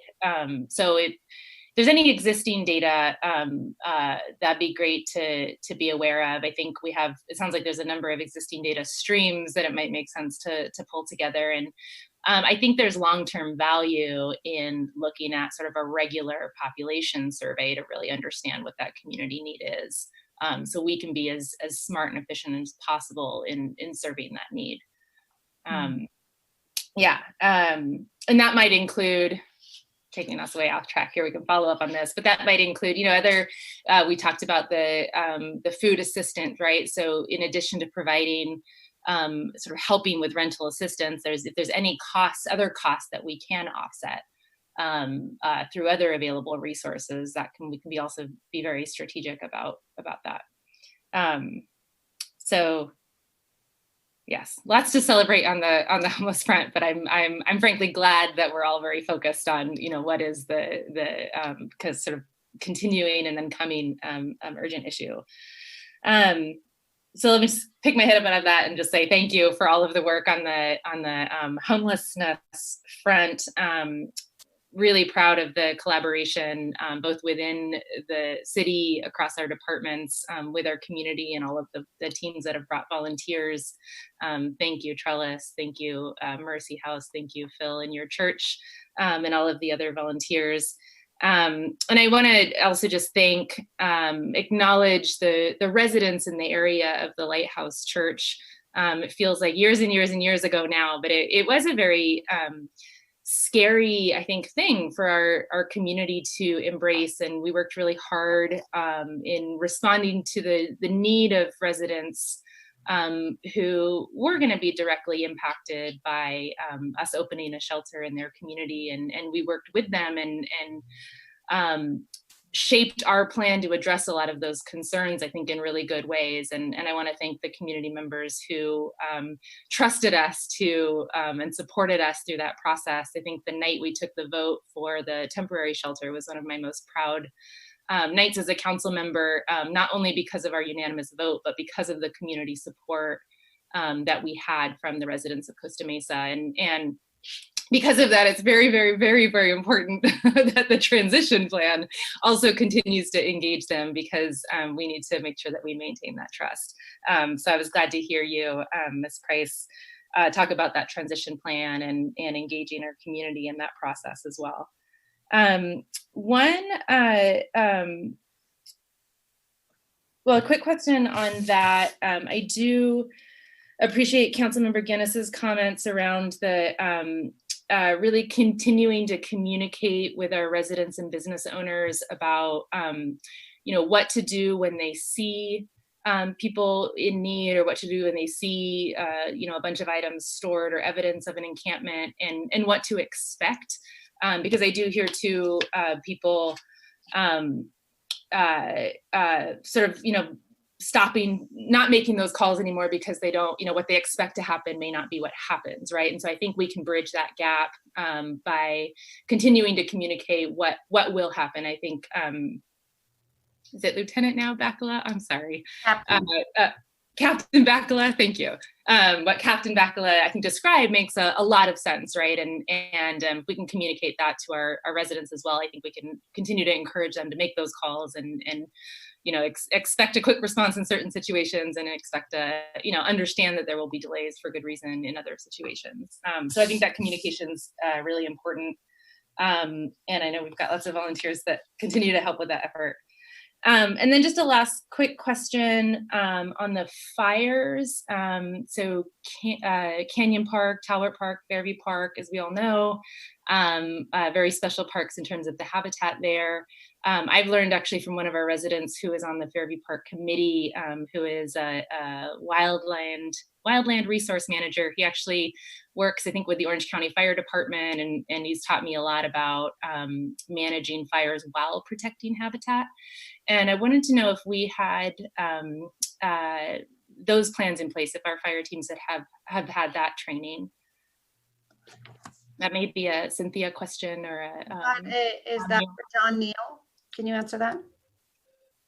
Well, our crews do get wildland training, not specific to, I guess, the protection of, a type of brush or the protections there. I do coordinate directly with Cynthia on any training, and we're aware of the nesting season and what's going on in the area in regards to, kind of the current events. But I'll do some research and get back to you on anything specific to actually protecting the habitat itself versus just, obviously we're doing structure protection and trying to put out the fire as quick as possible in our responses, but we'll definitely get back to you on that. Okay, yeah, and I can connect with, so Dave Erickson is the member. I think he's actually up helping with some management up in Northern California right now. But he had mentioned some specific fire retardants, is that the right word? So I just want to make sure that we're being as responsible as we can there, of course, addressing the urgent needs. All right, thank you so much.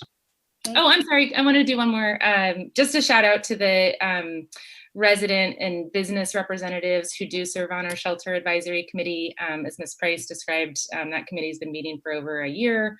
Lots of really good feedback, and those residents have helped both address sort of specific questions and have also helped with a lot of outreach and constant communication with the community immediately surrounding our temporary shelter. So thank you to Mark Hewison and Ginny Murphy, our resident representatives, and then Janet Krockman, who we heard earlier, and Debbie McGuire for serving on that committee.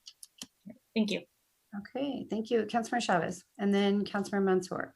Councilmember Guinness, do you have your hand up again, or? Oh, okay.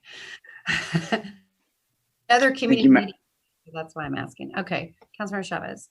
Thank you, Madam Mayor, and thank you, staff, for the good presentation. It felt like a really good, thorough presentation of the history of not only Costa Mesa's history of homelessness, the whole counties, and what the approach really is. Very happy to know that we're looking for a regional model. One of the things that we talked about early on when we bought our own shelter was how this was maybe an asset that would appreciate with time and value. And as we're seeing is as the county pushes its more regional approach, we're going to be able to get more grant funding for our shelter to help subsidize that cost. So very happy that our city was proactive and was one of the first movers in this. Like Mayor Pro Tem Stevens said, it was a blessing in disguise to be sued for this reason. I want to just quickly reiterate some points made by Councilmember Marr because they're really important. I walk my district every day, and there has been upticks of bed frames on streets. Luckily we have the My Christmas app, which I use to get them picked up. But to me, that's a very telling sign of people moving out of their apartments.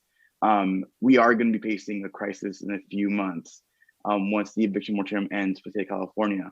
And, I want to make sure that we're doing all the best we can to prepare for that. May not just be with our own shelter, but resources we can find in the county and looking forward, because we are not out of the woods yet. We're just getting to start to feel the effects of the COVID crisis, economically at least. I do agree with the Marr that we do have to look for more permanent solutions. There has to be a yes and approach. We do have to have more homeless solutions, but also have more affordable housing. At the end of the day, the issue in my district really is that people are doubling up and tripling up in apartments. I see it all the time. I see it amongst my neighbors here where I live. And we have to be proactive going forward. One thing I do want to see us do, maybe through the county ourselves, is a rental assistance program. People are struggling paying the rent right now. We need to make sure they're having all avenues available to them so they're not going to be homeless after this is over. So just if you don't want to point out there to staff, I think my members of council done a great job asking their questions. So I'll end there. Thank you. Okay, Councilmember Mansour. Thank you. Well, first of all, thank you, Susan, and thank you, Stacy. Thank you to everyone. There's so many people that have been working so hard on every aspect of this, front lines, behind the scenes, everything. I just want to say thank you. I appreciate it. I'm very grateful. So I just have one question, follow up on what Councilmember Guinness asked Captain Bacala regarding enforcement. So there was the scenario that you gave, someone calls in about someone on a bench, a bus bench, maybe on Newport Boulevard. Officer stops and talks with the guy, and he doesn't want help. He doesn't want any services.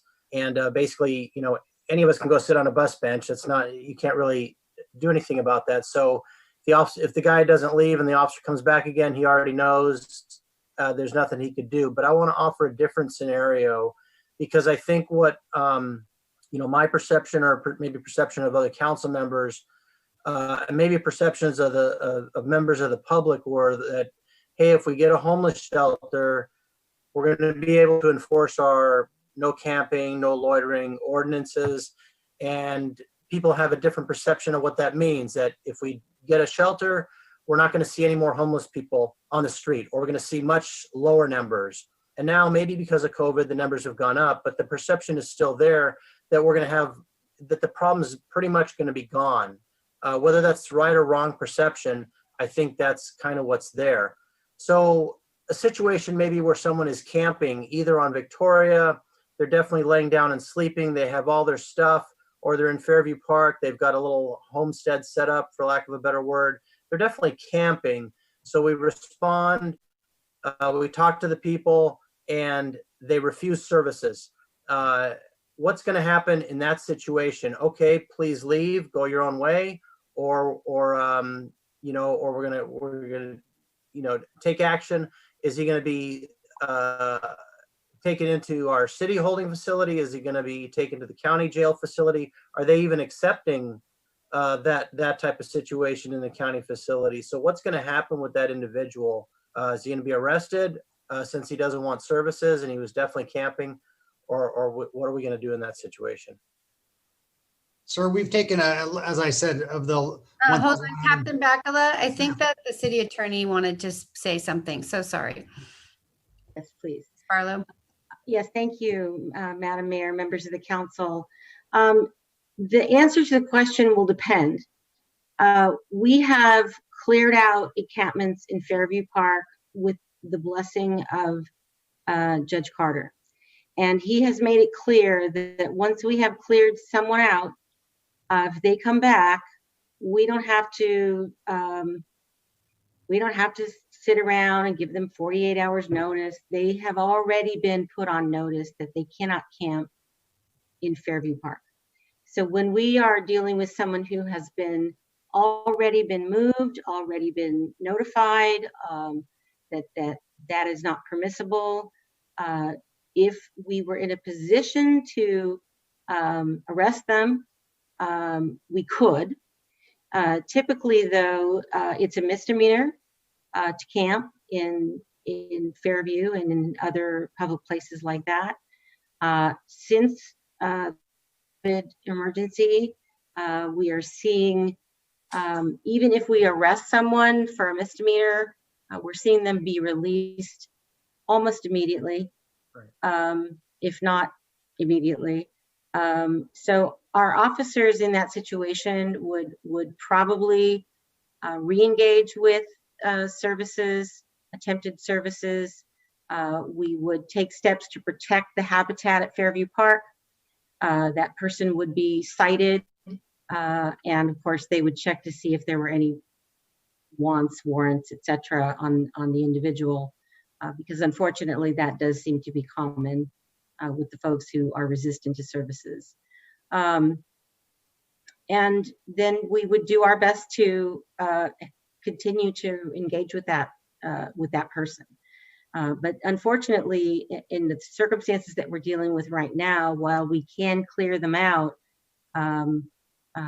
arresting them for camping in Fairview is not likely to lead to any significant impact or penalty. And frankly, I think we all have recognized that the primary goal of this process, besides protecting the public space and the public's ability to use that, is to actually help these folks get the services that they need, get the housing that they need, and hopefully stop living in parks and other places like that. Thank you, Madam Mayor. But I agree with you. I agree. We do want to help people up and out of homelessness, but I think there's some, and maybe we need to revise our expectations with the public in terms of letting them know.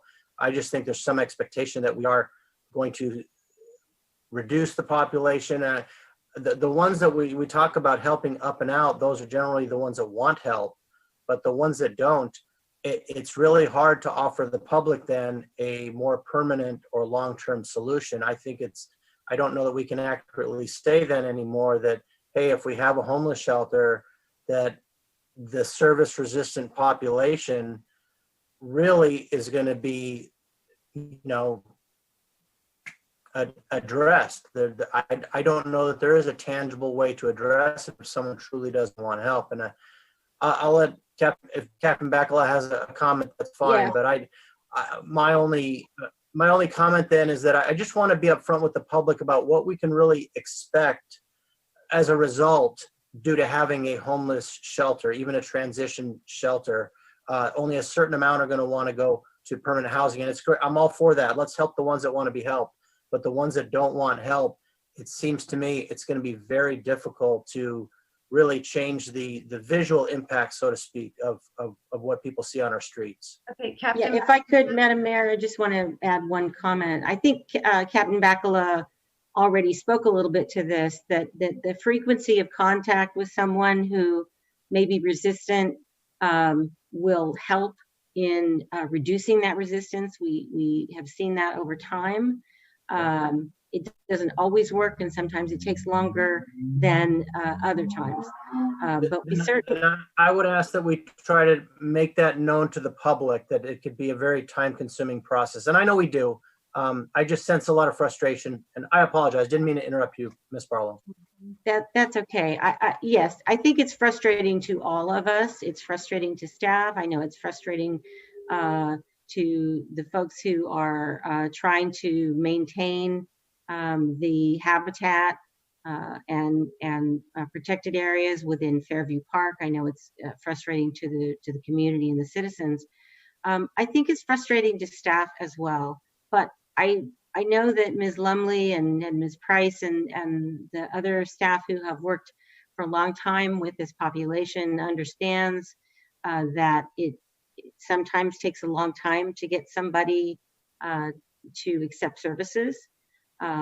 We happen to be in a very difficult time because of COVID in terms of enforcement.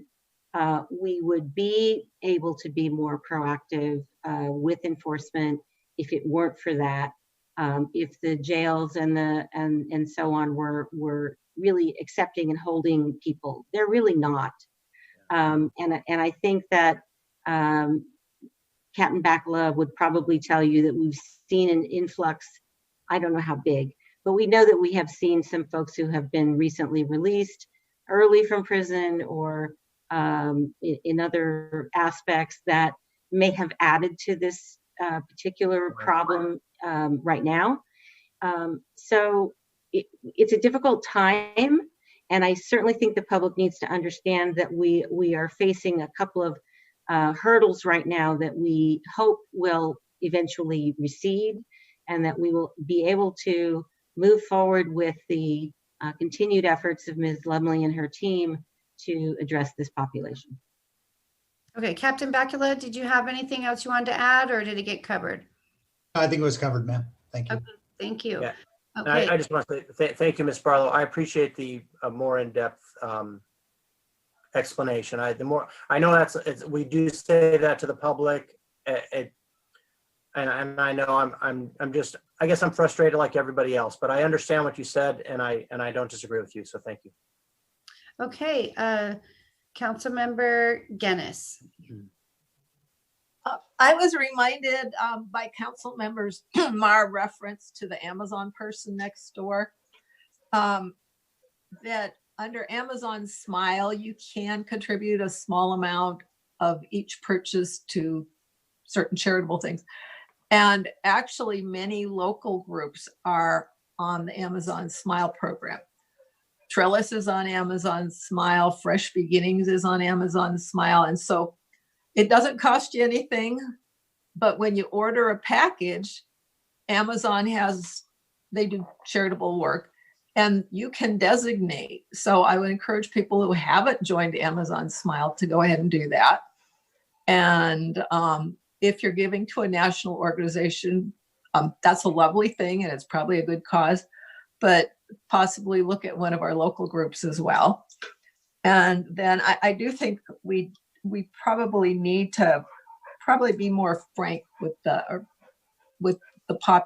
general residents and businesses in Costa Mesa, because what I'm hearing is, to some extent, it becomes a matter of learning to live with it. And when people are afraid to go to the post office because there's homeless people hanging around, they're afraid to go to a certain market. They feel uncomfortable when businesses come in the morning and they have human waste in front of their door.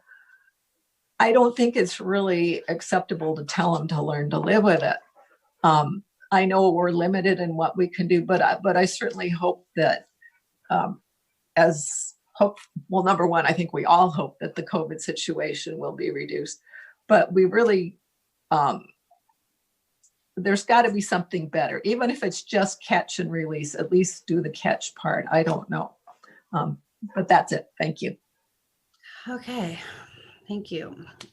So thank you everybody for the presentation. We had a lot of dialogue here tonight, running from all kinds of things, from the shelter itself to planning for the future and saving people's lives. It was a lot of discussion, a lot of witty, heavy discussion. So I just want to remind everyone that pre-COVID, we had seen a lot of progress in our city. We had seen like dramatic, I think Girls Inc. described it on NPR as a dramatic change in the neighborhood.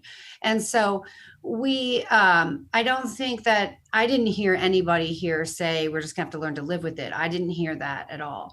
I do think that our team is working with as many tools as they have, and also under some, unusual circumstances over the last couple of months. But we should continue to call 714-754-5252. That is the number to call.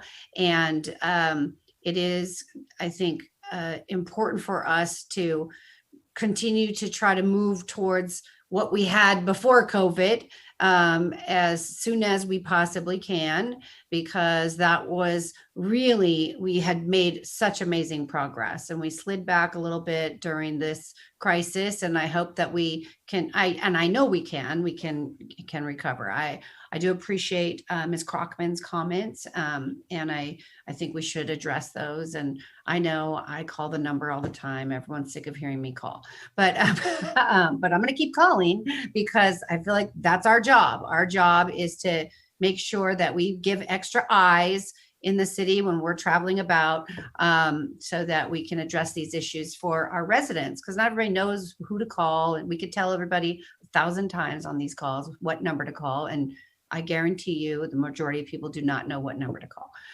So thank you all for the support. Thank you for prioritizing this issue in our community. And what are the next steps? Because we've kind of gotten all off onto a lot of different topics here tonight. And so what are the next steps? And I think what I heard you say is we're going to be coming forward in October with some things, and the rental assistance relief program, I heard you say, is coming forward in October. Is that right, Ms. Price?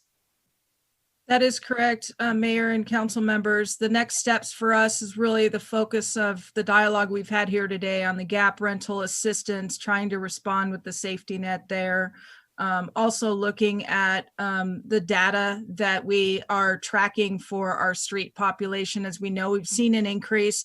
We want to learn more about the population that we're serving and that we're reaching out there on the streets, and so that we can track what the impacts are of COVID and what our impacts are of our team as we pull out of this little chapter in our careers, to be able to pull out of this successfully and look at the interventions that we can put into place to mitigate some of the things that we're finding, with the populations we're coming in contact with. Okay, hold on. I'm going to interrupt. I'm going to, sorry, cut you off, Ms. Price, because I'm not going to get my question answered if I don't cut you off. So I just want to know, not what are the next steps in a big sense, but what are the specific next steps in the next month? You mentioned a couple times different things that are coming forward in October. So what do we have as a community and a council to look forward to in October? We have the rent relief program. What else is coming forward in October? Anything? We have just a ton of things coming forward. So, I mean, with regards to the gap rental assistance, we've also got the shelter transition plan coming with our advisory team working on that. We've got a lot of things that we're working on. Not all of them come back to the council until we're done with them. But as far as the actions go, the gap rental assistance, the ArcGIS data doesn't require us to go back to the council. It's just an internal strategy for us to get additional information to the council about what it is that we're addressing on our streets. So is there anything else that you need from us tonight? Feedback or anything to be able to move to the next phase? Is there anything, Ms. Farrell Harrison, is there anything that you need from us tonight? Thank you, Mayor, and thank you, Council, for all of the great comments tonight. Thank you, Susan, for your presentation, and all the staff and all of our partners being on the line as well. We will be bringing forward the gap rental assistance proposal in March. We will also be either late October or early November bringing to you something to consider as it relates to the more regional approach, potentially with Newport Beach, to see if that's something that you're open for consideration. So thank you for Susan, talking about the benefits of regional partnerships, the access to millions of dollars in additional state and county funding, and also less reliance on our general fund so that we can use the funding that we would be saving, just the savings to our coffers to be able to address some of these issues, with even more fervor. And so we'll have a few of those things coming back to you: tenant-based rental assistance through home funds, and then also through SPIN, another form of gap rental assistance. We'll have inclusionary housing ordinance that we'll be bringing forward, an ADU ordinance. So many things coming forward on the housing and on the homelessness fronts in the next coming months. And so, but immediately the gap rental assistance for sure, and then consideration of a Newport Beach regional partnership to better address the issues that we're all facing as it relates to homelessness. Okay. And so with that, we will close the meeting. And tonight I'd like to adjourn the meeting in honor of Ruth Bader Ginsburg, who, was an amazing patriot here in America, U.S. Supreme Court Justice, who we lost this week at 87 years old. Not only was Justice Ginsburg a brilliant woman, she was a kind woman, and she cared deeply about America. And about equality and justice. And so she's somebody who, as a lawyer and a young law student, that I so admired. And so it's a great loss to our country, and I hope we can recover. So thank you and good night.